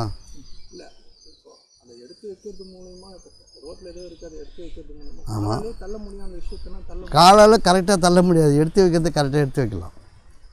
காலால் அந்த அளவுக்கு முன்னால் கணக்கு பண்ண முடியாது. கையால் எடுத்து வைக்கிறது கணக்காக எடுத்து வச்சிடலாம். புரியுதா உங்களுக்கு? இப்போ காலால் செய்கிற வேலை நடக்கலாம். காலால் செய்கிற வேலைகள்னு சில இருக்குது, கையால் செய்கிற வேலைன்னு சில இருக்குது. அந்தந்த வேலையில் அந்த இதை பயன்படுத்தணும். ஒரு பொருள் இப்போ பாத்ரூமில் நீங்கள் போகிறீங்க, ஒரு ஜக் இருக்குது, அது கையில் எடுத்து வைக்கலாம். அது காலால் தன்னா சரியான இடத்துல கொண்டு போய் வைக்க முடியுமா? வைக்க முடியுமா? கையில் எடுத்து கரெக்டாக வைக்கலாம்ல. உங்களுடைய மன உணர்வுகளை நீங்கள் புரிஞ்சுக்கணும். எந்த விஷயத்தை எவ்வளவு கையாளுவது என்பதை அறிந்து கொள்வதற்காக அந்த உதாரணம். அப்போது பிரபஞ்ச பேராற்றல் உங்களை கவனித்து கொண்டே இருக்கிறது. எல்லோரும் உங்களை பார்த்து கொண்டே இருக்கிறார்கள். எல்லாம் உங்களை பார்த்துட்டே இருக்குது. மரம் செடி கொடி முழுது நீங்கள் எவ்வாறு அதை பயன்படுத்துகிறீர்கள் என்பதை கவனித்தவாறே இருக்கும். அதற்குண்டான பலன் நீங்கள் அடைந்தே தீர்வீர்கள். புரியுது உங்களுக்கு? பேச்சு, இப்போ வாங்க உட்காருங்கன்னு சொல்லலாம், வாயா உட்காரியா அப்படின்னு சொல்லலாம். உங்கள் மீது நீங்கள் சின்னவரோ ஏழையோ வாங்க உட்காருங்க அப்படின்னு சொன்னால் ஒரு பிரபஞ்சம் ஒரு கூலி தரும். வாயா எப்படிங்கிற உட்காரு அப்படின்னா அதுக்கு ஒரு கூலி தரும். அவனுடைய மனம் இன்னொரு பாதிக்கப்படுதில்ல, உடனே கூலி ட்ரான்ஸ்ஃபர் ஆகிடும். ஆகிய உங்களுடைய நன்மதிப்பு என்பது உங்களுடைய வார்த்தைகளில், உங்களுடைய நினைப்புகளில், உங்களுடைய நடவடிக்கைகளில், செயல்பாடுகளில் இருக்குதே தவிர நீங்கள் வச்சுக்கிற காசு பணத்தில் உங்கள் நன்மதிப்பு இல்லை. புரியுதா உங்களுக்கு? இப்போ காலால் தள்ள முடியுன்றது முடியும் தான், ஆனால் எல்லா காரியத்தையும் அப்படி செய்ய முடியாது. கணக்கு தப்பும். இருக்க வேண்டிய இடத்துல இது இப்போ கார் ஓட்டி போகிறீங்கன்னா காலால் தான் ஆக்சிலேட்டர் மிதிக்கணும், கையை வச்சு மிதிக்க முடியாது. அது கணக்கு தெரியும். கணக்கு தெரிகிற வேலையை கணக்காக தான் செய்யணும். அது காலால் செய்யப்பட வேண்டும், வடிவமைக்கப்பட்டிருக்குது. அது காலால் செய்யணும், வடிவமைக்கப்பட்டிருக்கு. அப்போ எல்லாத்தையும் காலால் செய்வீங்களா? ஒரு படுக்கை விரிச்சிருக்க காலையே தள்ளி சரி பண்ணுறீங்களா? கையில் தானே எடுக்கணும். ஆனால் நீங்கள் காலில் தள்ளுறீங்கள, வாயை தள்ளுறீங்க, தலைகாணியை தள்ளுறீங்க. கையில் எடுத்து வைக்கலாமா, காலில் எடுத்து வைக்கலாமா? மன வேகம், அந்த பொருளுக்கான மதிப்பு, அது நீங்கள் பயன்படுத்துகிற விதம் எல்லாம் கணக்கில் இருக்குது. எல்லாமே கணக்கு படும். நீங்கள் மன உணர்வுகளின்படி வாழும் பொழுது பொறுமையும் அடக்கமும் நிதானமும் தேவை என்பது அறியறதுக்காக இதை சொல்கிறேன் நான். இப்போ மன விழிப்பு எப்படி பெறுவீங்க? மனம் விழித்து கொண்டால் போகும். வானம் வரை வாழ்க்கை இருக்குது. விரும்பியதெல்லாம் இருக்கிறது, கேட்டதெல்லாம் கிடைக்கும். நீங்கள் நினைக்க நடக்க தான் மன விழிப்பு பெற்றால். மன விழிப்பு இல்லாத பொழுது மனம் அங்கலாய்க்கும், ஆர்ப்பாட்டம் செய்யும், அருவருப்பாக பேசும், அருவருப்பாக பார்க்கும், வெறுப்படையும், கோபமடையும், ஆத்திரமடையும், குற்றம் சொல்லும், குறை சொல்லும், நிதானத்தில் இருக்காது. இதனுடைய விளைவுகளை உங்கள் வாழ்க்கையை நீங்கள் அடைந்து விடுவீர்கள். நிலைப்பாடுகளை அதுதான் ஒரு குடும்பம் இருக்குது. குடும்பத்திலே தெரிஞ்சிடும் நீங்கள் யாருன்னு. உங்கள் குடும்பத்திலேயே நீங்கள் யார், எப்படியாப்பட்ட மனிதர் என்ற இது உங்கள் மனைவி மக்கள்கிட்டே தெரிஞ்சிடும். நீங்கள் மதிப்புமிக்க மனிதரா, மரியாதை கெட்ட மனிதரான்றது உங்களுக்கு அங்கேயே தீர்ப்பாயிடும். அப்புறம் நீங்கள் வெளியில் வந்தாலும் அதே அளவு பிரதிபலன் தான் நீங்கள் அடைவீங்க. உங்களுடைய செய்திகள் பரிமாறப்பட்டு விடும். நீங்கள் எங்கள் வீட்டுக்குள்ளே நடக்கிறீங்கன்னு நினைக்கிறீங்கல்ல, நீங்கள் வீட்டுக்குள்ளே நடந்துட்டு ஒரு வெங்காயம் வதக்கிட்டு எடுத்துகிட்டு வரீங்கன்னா உங்கள் வெங்காய வாசனை வந்துடுமா வந்துடாதா? ஒரு மீனை கழுவிட்டு வந்தீங்கன்னா வந்துடுமா வந்துடாதா? சுத்தப்படுத்திட்டு வரணும்ல. சுத்தப்படுத்த வந்தால் வெளியில் வர தெரிஞ்சுக்கலாம். அது மாதிரி உங்களுடைய மன நாற்றமும் வீசும். உங்களை அறிந்து கொள்வார்கள். தவறான போக்குடைய எண்ணங்கள் உள்ளவர்களை அறிந்து கொள்வார்கள். மூடி மறைக்க முடியாது. மன நாற்றங்களை கூட மூடி மறைக்க முடியாது. வீட்டுக்குள்ளே கலவரம் பண்ணிட்டு வெளியில் வந்து அமைதியாக பேசினா தெரிஞ்சிடும்.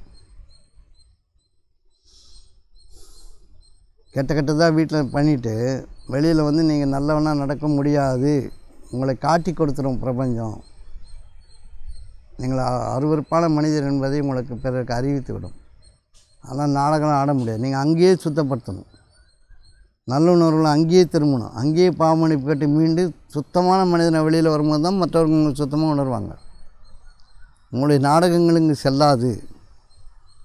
இப்போ நிறைய குடும்பத்தில் இருக்குதுல்ல, இங்கே நடக்கிறது எப்படி அவங்களுக்கு தெரியுதுன்னு கேட்குறாங்களா இல்லையா? நம்ம வீட்டுக்குள்ளே பேசுகிறது அவங்களுக்கு எப்படி தெரியும்? நீ போய் சொன்னியா அப்படின்னு கேட்குறவங்க இருக்காங்களே. சொல்லணுன்னு அவசியமே கிடையாது. நீ சுமந்து வந்தது, நீ வெளியே அது பேர் என்னது, இந்த அட்டாமிக் பாம் இது ரேடியேஷன்ஸ், அது அந்த எலமெண்ட்டு பேர் என்ன? தோரியம், இன்னொன்று யுரேனியம். அது மாதிரி உன் மனம் ஃப்ளாஷ் பண்ணினே இருக்கும், தன்னைத்தானே வெளிப்படுத்தினே இருக்கும். நீ கொண்டு வர உணர்வுகள் வெளிப்பட்டே தீரும் என்பதில் எந்த ஐயப்பாடும் இல்லை. நாடகம்லாம் ஆட முடியாது. எப்படியாவது நீ முன்ன வெளிக்காமிச்சிடுவ. நீ கொடுமையான ஆள், தவறாக இருக்கிறன்றது நீ எப்படியாவது பிறருக்கு நீயே அறிவித்து விடுவாய். இப்போ இருமல் வருது தெரிஞ்சிடுதில்ல, வாய் நாறுது தெரிஞ்சிடுதில்ல, மனம் நாறுதுன்னு தெரியும். உணர்வுள்ள மக்கள் அது உடனடியாக புரிந்து கொள்வார்கள். இவன் போக்கே சரியில்லை, ஏதோ தப்பாக வந்திருக்கான், கொஞ்சம் பொறுமையாக தான் கையாளணும். இந்த முடிவுக்கு வராங்களே இல்லை, தீர்மானம் பண்ணிடுறாங்களே இல்லை. அப்போ நீ இங்கே பேசுறது எப்படி அவங்களுக்கு எப்படி தெரியும்னு கேட்டால், நீ தான் சுமந்து துப்புறிய. நீ அங்கேயே சுத்தமாக இருக்கணும், வீட்டுக்குள்ளேயே சுத்தமாகணும், மன்னிப்பு கேட்டு மீளணும், நல்ல பேச்சு பேசணும், நல்லுணர்வுக்கு திரும்பி இருக்கணும். இப்போ வெங்காயம் வதக்கிட்டு சுத்தப்படுத்திட்டு வந்தால் வேறு யாருக்கும் தெரிய போகிறதில்ல, வாடை வராது. இருந்தாலும் அதனுடைய எச்சமிச்சங்கள் கூட இருக்கும், பரிபூர்ண சுத்தம் அடைய முடியாது. புரியுது உங்களுக்கு? ஆகிய வாழ்க்கையை நீங்கள் கவனமாக தான் கையாளணும். பெரும்பாலான மக்கள் இந்த மாதிரி எதிர்மறை சிந்தனையில் தான் இருக்கிறாங்க.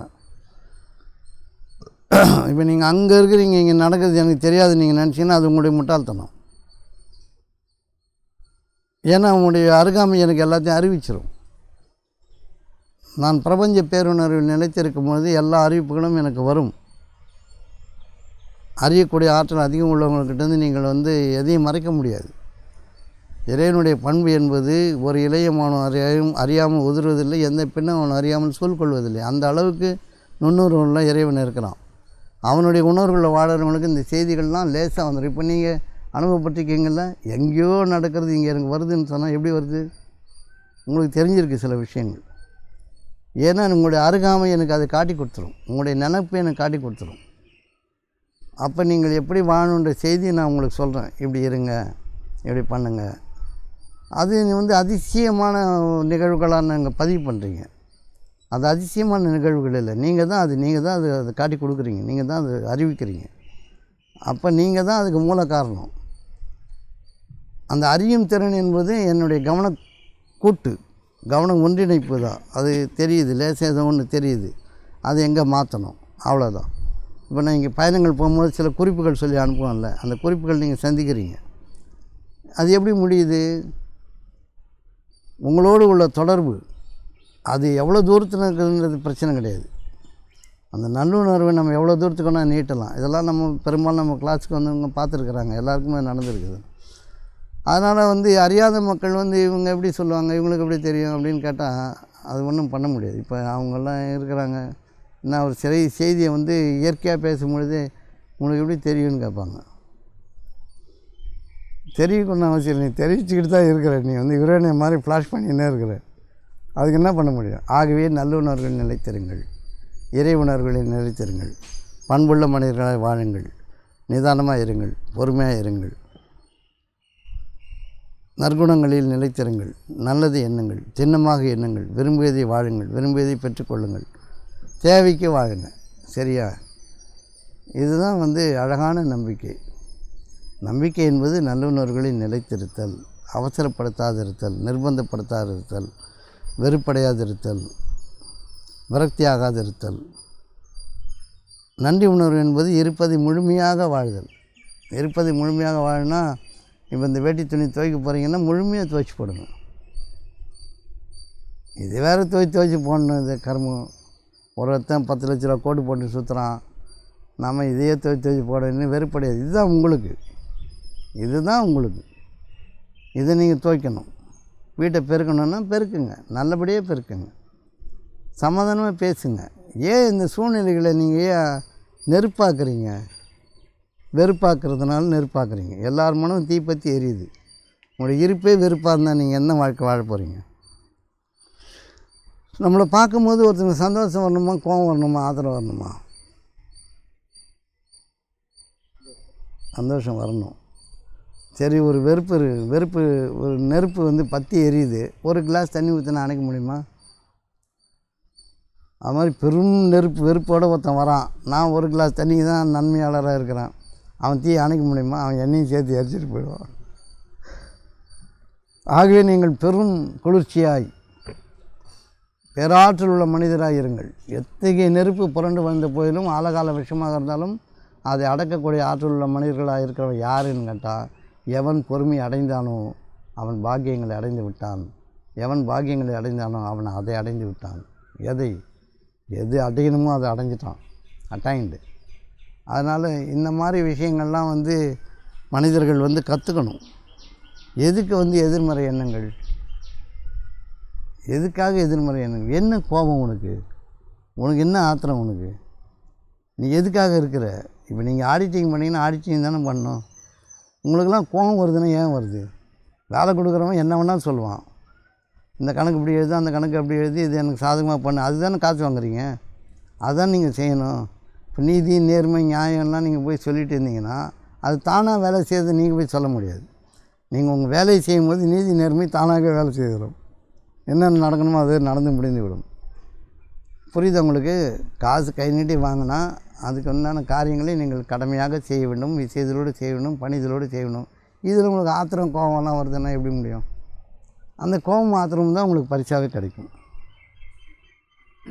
கடமை செய், பலனை எதிர்பார்க்காது. அப்படின்னா நீ உனக்கான சொந்த பலனை, நீ மதிக்கப்படணும், நீ கௌரவிக்கப்படணும், நீ அந்தஸ்து உட்கார வைக்கப்படணும்னா உன் வேலை என்னவோ அது வேலை செய்.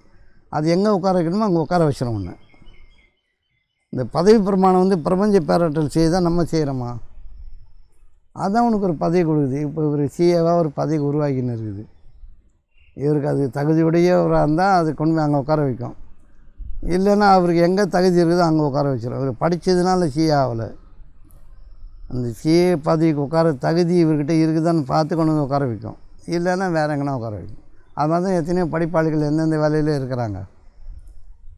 எத்தனையோ பேர் எவ்வளோ இடத்துல மாறி இருக்கிறாங்கல்ல. அந்த தகுதி நிலைப்பாடு அவங்களுக்கு இல்லை. அந்த பதவி அவங்களுக்கு பிரமாணம் செய்து வைக்க முடியலன்னா எதில் கிடைக்குதோ அதை தானே போக முடியும். இப்போ நடிகராக இருந்தார் விஜய், பெருமளவில் பேராற்றல் வந்து பெரிய வசீகரமான நடிகர். எல்லா மக்களும் பாராட்டி பார்த்தாங்க. சிஎம் ஆகிட்டார்.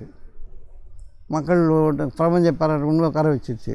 இப்போ அவருக்கு தகுதி இல்லை அப்படின்னு நம்ம சொல்லலாம். பிரபஞ்சம் சொல்லலையே, அவருக்கு தகுதி இருக்குதுன்னு தானே உட்கார வச்சுருக்குது. இப்போ அவர் இந்த தகுதியில் அவர் இருக்கணுமா இல்லையான்றது அவர் தீர்மானிக்கணும். இப்போ அவர் நடித்த நடிப்பில் அவருக்கு ஒரு தகுதி, இந்த நாட்டை ஆளணுன்ற தகுதியை மக்களே கொடுத்துட்டாங்க. பிரபஞ்ச பரவல் கொடுத்துடுச்சு. இப்போ அதை நிலைப்படுத்தாதது யார்கிட்ட இருக்குது? அவர்கிட்ட தான் இருக்குது இல்லையா? அப்போ அவர் வந்து நிலையறிந்து தரமறிந்து வேலை செய்யணும். தான் எதில் இருக்கிறோம், எதற்காக இருக்கிறோம், யாருக்காக இருக்கிறோம்னு அவருக்கு தெரியலன்னா அவர் இனிமேல் சினிமா ஹீரோ மாதிரி சிஎம்மாவும் நான் தான் ஹீரோ அப்படின்னு சொன்னால் முடியாது. இந்த வேலைக்கு என்ன வேலையோ அந்த வேலையை அவர் செய்தாகணும்ல. கணக்கு சொல்லி ஆகணும், கணக்கு பார்த்தாகணும், மக்களுக்கு பதில் சொல்லணும். எவ்வளோ பொறுப்புகள் அவருக்கு இருக்குது. அவர் சொல்லக்கூடிய ஒவ்வொரு சொல்லும் நம்மளை பாதிக்கும். அவர் போடக்கூடிய ஒவ்வொரு சட்டமும் நம்ம கடைப்பிடிச்சு ஆகணும். இப்போ அவர்கிட்ட இந்த நாடு கொடுக்கப்பட்டிருக்குது.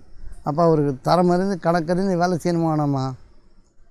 இப்போ நம்ம தகுதி இல்லை அப்படின்னு நம்ம சொல்லலாம். தகுதி அவருக்கு இருக்குதுன்னு தானே கொண்டு போய் உட்கார வச்சுருக்குது. அது மாதிரி உங்களுடைய தகுதிக்கு ஒரு வேலை, அது நீங்கள் சரியான முறையில் பணியாற்றணுமா, இல்லை உங்களுக்கு வந்து இது இல்லாத பொருளாதாரம் நீங்கள் இட்டு கட்டிட்டு வாழணுமா? இப்போ சிஎம்மான கான்வாய் வந்து கொடுக்கறது வந்து சட்டம் இருக்குது. அதுக்கே 500 காரில் நான் போவேன்னு சொல்லிட்டு போனால் விமர்சனம் வந்துடும். அதுவே நீங்கள் மதிப்பு மரியாதைகள் நீங்களே உயர்த்தக்கூடாது. என்ன உயர்த்தப்பட்டிருக்கோ அதில் நீங்கள் ஒழுங்காக வாழணும், அவ்வளோதானே. இது அடிப்படையில் கீழே இருக்கிறவனுக்கும் சரி மேலே யாரும் கீழே இல்லை மேலேயும் இல்லை, அவங்கவுங்க நிலையில் இருக்காங்க. இந்த பங்கீடு வந்து யார் செய்தது? இந்த பங்கீடு யார் செய்தது? உங்களுடைய தகுதிக்கேற்ப செய்யப்பட்டிருக்குது. உங்களுடைய தகுதிக்கேற்ப இந்த பங்கீடு செய்யப்பட்டிருக்குது இல்லை. பொறுப்புணர்ந்து வேலை செய்யணுமா, கோவப்பட்டு கத்தணுமா, ஆத்திரம் வந்து அலறணுமா, வெறுப்பு வந்து விரியணுமா, நெருப்பத்திக்கிட்டு எரியணுமா, என்ன வேணாலும் செய்துங்க. அதுக்குண்டான கூலி தானே உங்களுக்கு, புரியுது தானே? இப்போ நீங்கள் கேட்குறது அமைதியான வாழ்க்கை நிறைய பார்த்துருக்குறீங்க. இப்போ இந்த லேசாக வாழணுன்ற எண்ணத்தை அதிகப்படுத்தணுமா, இனிமேல் வந்து அது அவன் அப்படி பண்ணிட்டான் இவன் இப்படி பண்ணிட்டான் அப்படின்னு நம்மளை அவமானப்படுத்துகிறாங்க கஷ்டப்படுத்துகிறாங்கன்னு அப்படியே நீங்களே உங்களை நெருப்பு வச்சுக்கலாமா? எதுன்னு நீங்கள் தான் முடிவு பண்ணணும். நம்பிக்கை என்பது நல்லுணர்வு, அழகிய விருப்பம், தேவைகளை நிலைத்திருத்தல், உன்னுடைய பிரார்த்தனை நீயே தெளிவாக புரிஞ்சிருக்கிறது, உனக்கே தெளிவாக தெரியணும் எனக்கு என்ன வேணும்னு. பிறரிடம் மதிப்பை எதிர்பார்த்தல் போல் அவமானம் எதுவுமே கிடையாது. ஏன் இன்னொருத்தங்கிட்ட போய் மதிப்பு, நீ நடக்கிறது மதிப்பாகிட்டு போகுது, நீ பேசுகிறது உன் மதிப்பாக போகுது, உன்னுடைய அசைவுகள் மதிப்பாக போகுது, உன்னுடைய இருப்பு மதிப்பாக போகுது. நீயும் எனக்கு இப்போ நீங்கள் வரீங்க கால் மேலே கால் போட்டு உட்காந்துக்கிறீங்கன்னா ஏன் எதிர்க்க நில்லாமல் உட்காரக்கூடாது அப்படின்னு நீ ஏன் எழுந்து நின்னா ரைட்டு, இல்லைன்னா நீ கால் மேலே கால் போட்டுக்க, இல்லை தலை எழுத கூட நின்றுக்கு, அது மனுஷன் தானே. இப்போ நீ நான் வரும்போது நீ அப்படி உட்காரக்கூடாது அப்படின்னு சொன்னால் எப்படி? அது நீ உட்காரு. பிரபஞ்சம் வந்து மதிப்புமிக்க மனிதர்கள் வரும்போது உங்களை தானாக எழுப்பிவிடும். இருமாப்பா உட்காந்துருந்தீங்கன்னா அதுக்குண்டான கூலியும் கொடுக்கும். அது முடிவு பண்ணிக்கும். நம்ம வந்து முடிவு பண்ணக்கூடாது. நான் உயர்ந்தவன், நான் வரும்போது ஏந்து நிற்கணும், கையெடுத்து கும்பிடணும், இதெல்லாம் வேலை கிடையாது. அது நிகழ்ந்தால் ஏற்றுக்கும், இல்லைன்னா கம்முன்னு இரு, அவ்வளோதானே. அப்போ நன்றி உணர்வு என்பது நல்லுணர்வுகளில் நிலைத்திருந்து முழுமையாக வாழ்தல், கிடைத்தவற்றில் முழுமையாக இருக்கிறது. உன்னுடைய படிப்போ அறிவோ உன்னுடைய வாழ்க்கையை ஒரு நாளும் ஆகாது. உன்னுடைய ஒழுக்கமும் உன்னுடைய நன்னடத்தையும் உன்னுடைய வாழ்க்கையில் உயர்த்தி செல்லும். புரியுதா உங்களுக்கு? உங்களுடைய பதவிகள் உங்களுக்கு வந்து ஒரு காலம் வரைக்கும் தான். ஒரு உடம்புல வலு இருக்கிற வரைக்கும், மனதில் வந்து தெம்பு இருக்கிற வரைக்கும் எல்லா வேலையும் செய்யலாம். ரெண்டும் ஒழிஞ்சு போச்சுன்னா உட்கார வேண்டியதுதான். படிப்பை வேலை செய்யாது. கல்வி அறிவு ஒரு எல்லை வரை தான், அதை வச்சுட்டு வாழ முடியாது. நல்லுணர்வுகள் எந்த எல்லைக்கும் நம்மளை கூட்டிகிட்டு செல்லும். அமைதி உணர்வு வரும்போது வாழ்க்கை எப்படி இருந்தாலும் நம்மளால் அமைதியாக இருக்க முடியும். இருக்குதோ இல்லையோ நம்மளால் அமைதியாக இருக்க முடியும். ஆகவே உலக வாழ்க்கையினுடைய அடிப்படை அமைதி அடைதல். அமைதி அடைதல் என்பது நீங்கள் எதில் இருக்க வேண்டுமோ அதில் இருக்கிறது, அதில் அமைந்து விடுதல். எங்கே இருக்கணும்னு நீங்கள் நினைக்கிறீங்களோ அந்த இடத்துல அமைந்து விடுதல், எந்த வேலையில் இருக்கணும்னு நினைக்கிறீங்களோ அந்த இடத்துல அந்த வேலையை அமைந்து செய்து விடுதல், அதுலேயும் இருக்கிறது. அவ்வளோதான். அதுதான் அமைதியான வாழ்க்கைக்கான அடிப்படை. சாந்தமும் சமாதானம் தான் உலகத்தினுடைய சொர்க்கம். இங்கே பொருள்கள் வந்து ஒரு உதவியை தவிர அது சொர்க்கம் இல்லை. பட்டாடுகளும் பட்டு பீதாமரங்களும் கங்கணங்களும் தங்கமும் வெள்ளியும் வந்து உங்களுக்கு வந்து வாழ்க்கை இல்லை. அது வாழ்க்கைக்கான ஒரு உதவி தான். தங்கத்தை சாப்பிட முடியுமா? சாப்பிட முடியாது. அது இருந்தால் காசாய்க்கலான்றது ஒரு வியாபாரம் இருக்குது. அதனால் அதை வச்சுட்டு பெருமை அடைகிறோம். சோறு மட்டும்தான் இங்கே சாப்பிட முடியும், காய்கறி மட்டும்தான் சாப்பிட முடியும். துணி இல்லைன்னா கோவணம் கூட கட்டின்னு வாழ்ந்துடலாம். அதனால் படாடமாக துணி அணிகிறது வாழ்க்கை இல்லை. வசதி வாய்ப்புகள் நிறைவது வாழ்க்கை இல்லை. அருட்செல்வம் செல்வத்துள் செல்வம், பொருட்செல்வம் பொறியார் கண்ணும் உள்ள. பொருட்செல்வம் வாழ்க்கை இல்லை.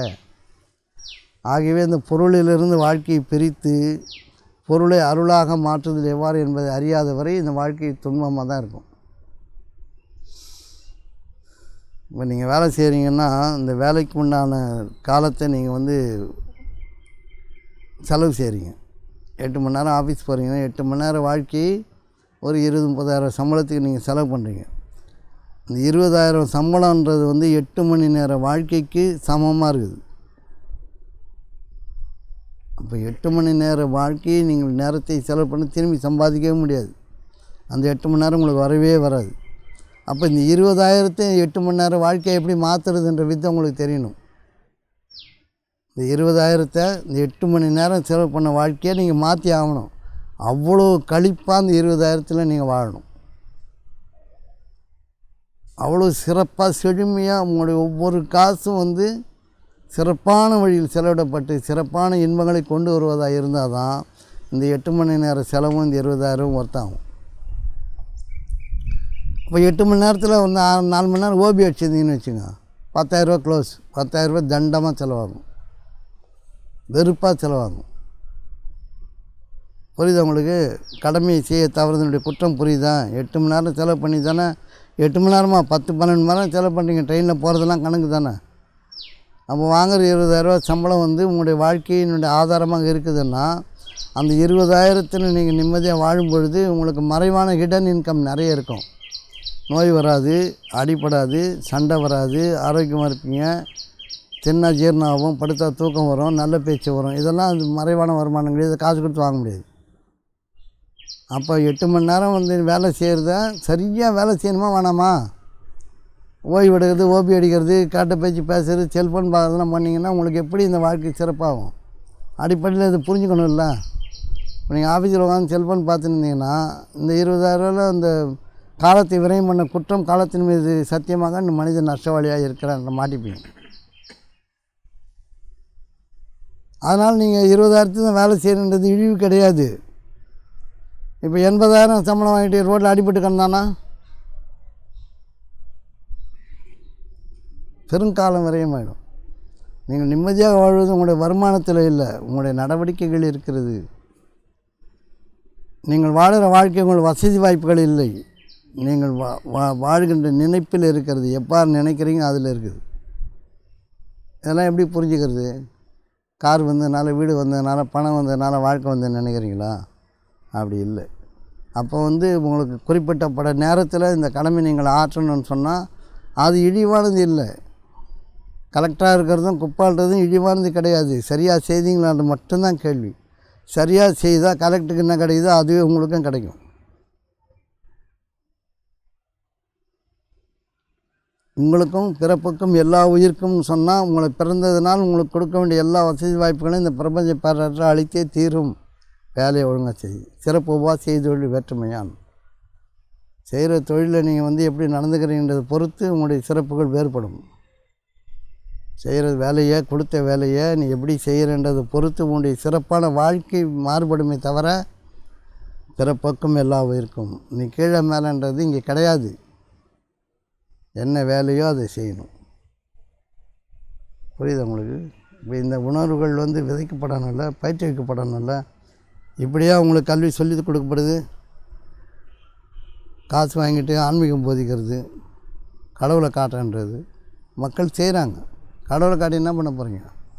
கடவுளே உங்களுக்கு வந்துட்டார் நேரம், என்ன பண்ணுவீங்க? கையெழுத்து கம்முன்னு தான் இருக்கணும் அவர் கூட. எந்த வேலையும் செய்ய முடியாது. சாப்பிட்னா கூட அவர் பார்த்துன்னே இருக்கணும். பயமாக இருக்கும்ல. அவர் இருந்தால் தானே வரத்துக்கு. அவர் என்ன உங்களை மாதிரி கை கால் வச்சுன்னு அப்படி இருந்தால் எப்பவுமே கூட இருக்கிறவர் இனிமேல் வருவாருன்னா எப்படி? அது நம்ம கூடவே இருக்கிற நம்மோடே இருக்கிற கடவுளை வருவாருன்னா எப்படி? வந்துட்டாருன்றது நம்ம தெரியலையே. வந்துட்டால் தான் அவர் டிரைவிங் ஃபோர்ஸ். அவர் தான் உன்னை வந்து கரெக்டு வேலை பாருன்னு டிரைவிங் பண்ணுறாரு. நீ வந்து பிச்சுக்கிட்டு வந்து தப்பாக செய்துட்டு வந்தால் உனக்கு என்ன ஒரு தட்டி இந்த நாங்கள் போய் படுத்துக்கொண்டுறாரு. நீ குப்பால்ற கோபுரம் கட்டுறதுலாம் இங்கே பிரச்சனை கிடையாது. கடவுள் நம்மளை எவ்வாறு இயக்குகிறாரோ அவரோடு பணிந்து இசைந்து நடக்கிறது தான் வேலை. உன்னுடைய வருமானம், உன்னுடைய வசதியெல்லாம், உன்னுடைய மானங்கள், உன்னுடைய கௌரவம், அந்தஸ்துன்னு சொன்னால் நீ சொல்லிக்கோ. அதில் ஒரு பிரயோஜனம் கிடையாது. 10 ஏக்கருக்கு சொந்தக்காரர், 20 ஏக்கருக்கு சொந்தக்காரன், 100 கோடி சொந்தக்காரன் சொல்லிக்க. நீ என்ன பிரயோஜனம் இருக்குது?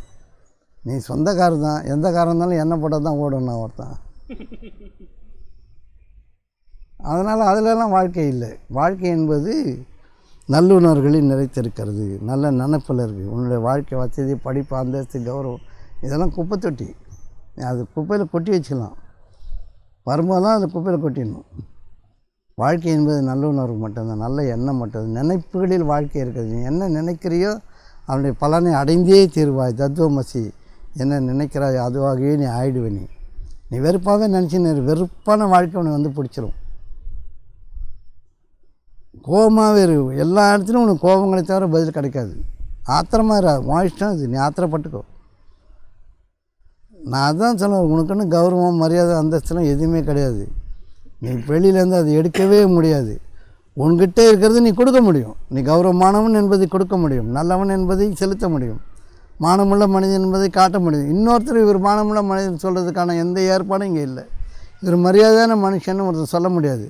ஏன்னா சொன்னான்னா அவன் நாளைக்கு சொல்ல மட்டமான மனுஷன் சொல்லிவிடுவான். நீ தான் உன்னை தீர்மானிக்கணும். நீ நல்லவன் என்பதை நீ அறிவிக்க வேண்டும். நீ மானமுள்ள மனிதன் என்பதை பிறருக்கு நீ அறிவிக்கணுமே தவிர இன்னொருத்தர் உன்னை சொல்லுவாங்கன்றது எவ்வளோ பொய், இது எவ்வளோ பித்தலாட்டம். என்னை எல்லாரும் நல்லவனாக நினைக்கணுன்றது எப்படி முடியும்? நீ இருக்கிறதே நல்லதாக இருந்தால் அவன் நினைக்க போகிறாங்க, நல்லா இருக்குது இவர் இருந்தால் அப்படின்னு சொல்ல போகிறாங்க. நான் இருந்தாலே நீ சுகப்பட்டு தான் ஆகணும், அதான் உன் தலையெழுத்து. நான் இருக்கிறதுனால நான் இருக்கிறேன். நீ சுகமாக உணர்ந்துக்கொண்டா எப்படி முடியும்? முடியாத ஒன்றின் மீது நீ முடிச்சு கொடுக்குறாய். ஆகாத ஒன்றின் மீது நீ அவசரப்படுகிறாய். எப்படி முடியுதெல்லாம்? அப்போ அந்த வாழ்க்கையை இப்படி தப்பாக வாழ்ந்து அசிங்கமாக வாழ்ந்து நடக்கிறதெல்லாம் தப்பாக நடந்துட்டு நீ மதிப்பு மரியாதை தேடிக்கிட்டு திரிஞ்சுக்கிட்டு குப்பையிலேருந்து பொறுக்கிறிய அவமானத்தை, மானத்தை, கௌரவத்தை, அந்தஸ்தை, புகழெல்லாம் பொறுக்கிற. இன்னொருத்தன் காலையிலேருந்து வாங்குற. அவனை நல்லவனாக நினைக்கணும், மதிப்பாக நடத்தணும். ஏன் மதிப்பாக நடத்தணும்? உன்னை நீ மதிப்புமிக்க மனிதன்னு நீ வெளிப்படுத்து, அவ்வளோதானே. சரியான வேலை செய்வன் என்பதை நீ வெளிப்படுத்து, அது போதும். நான் சரியாக வேலை செய்து நீ சொல்லு அப்படின்னா அது எப்படி? அது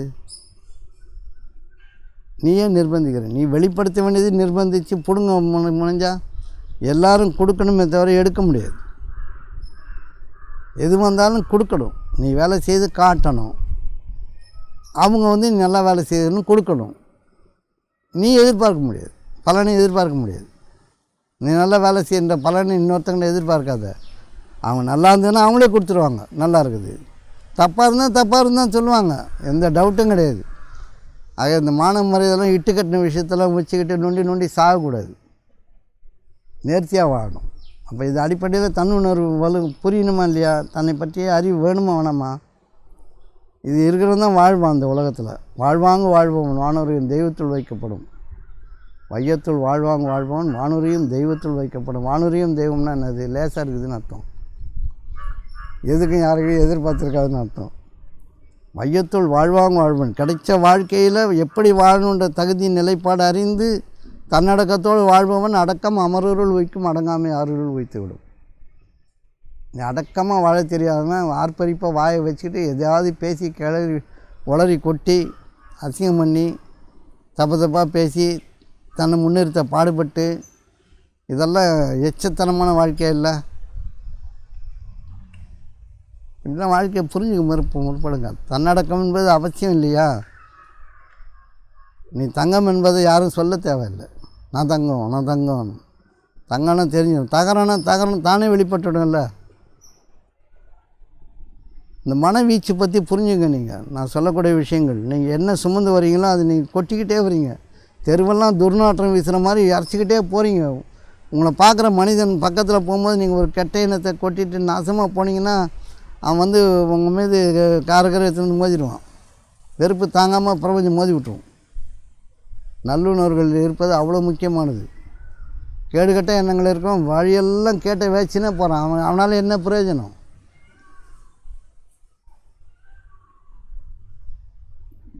போகும்போது நாய் குறுக்க வந்துடுச்சுன்னுவான்.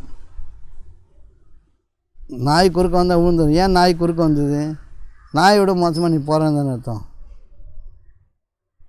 நல்ல எண்ணங்களோடு போனால் நாய் கூட வராது. நம்ம மனவீச்சு புரியணுமா இல்லையா? உன்னுடைய மனம் நாடுறது உனக்கே தெரிலன்னா, உன் வாய் நாடுறது உனக்கே தெரிலன்னா என்ன பிரயோஜனம்? இன்னொருத்தன் சொல்லி தெரியணுமாண்ணா? அப்போ அவனுடைய மனம் நாடுறது நமக்கு தெரியும் தானே. நம்ம அதுதானே மாறி இறச்சிட்டே போகிறோம். அது தப்பாக சரியா?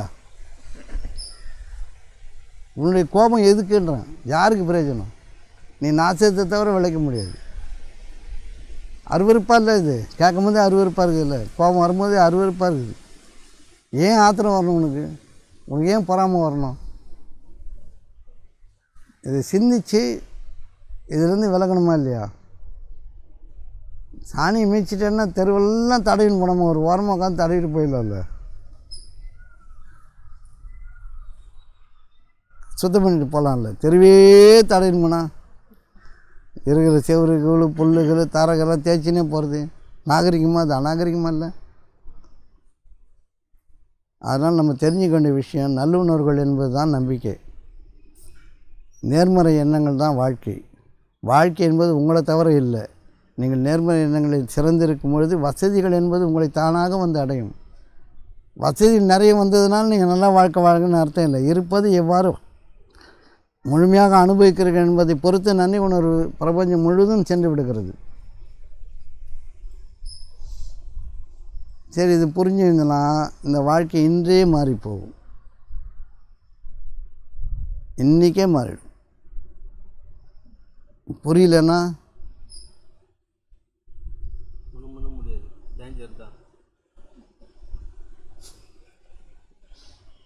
அவ்வளோதான்.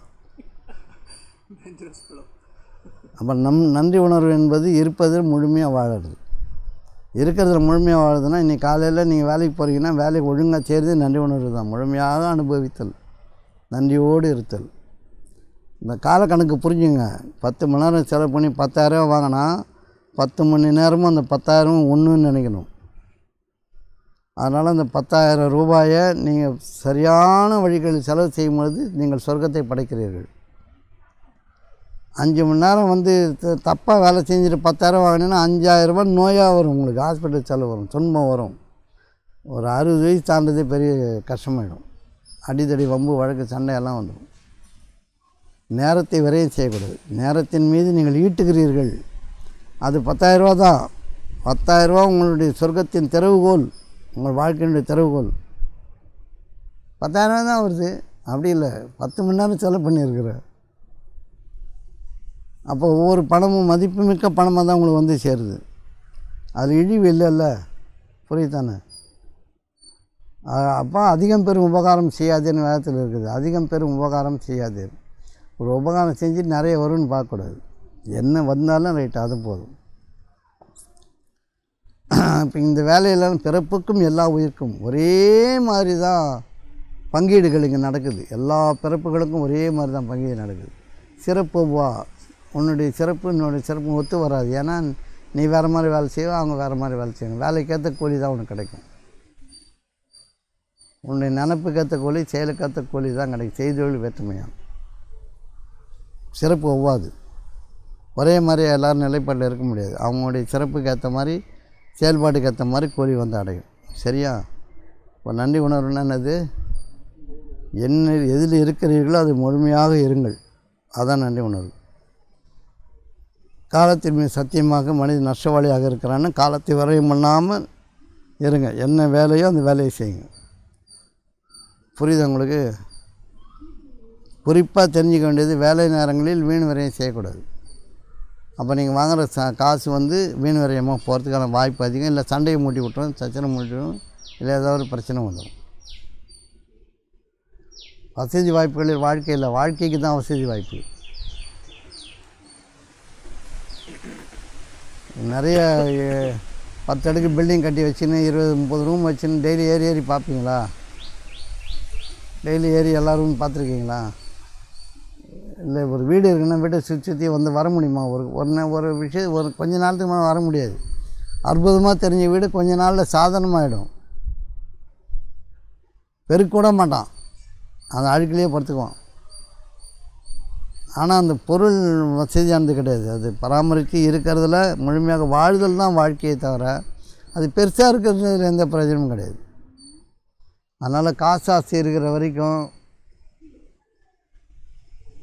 நான் வசதியாக வாழணும்னு நினைக்கிற வரைக்கும் எவனுக்கு வாழ்க்கை வராது. நான் நல்லவனாக வாழணும், நல்லவனர்கள் வாழும்போது வாழ்க்கை வந்துடும், வசதியும் வந்துடும். சரியா? இறைவன் போதுமானவன்.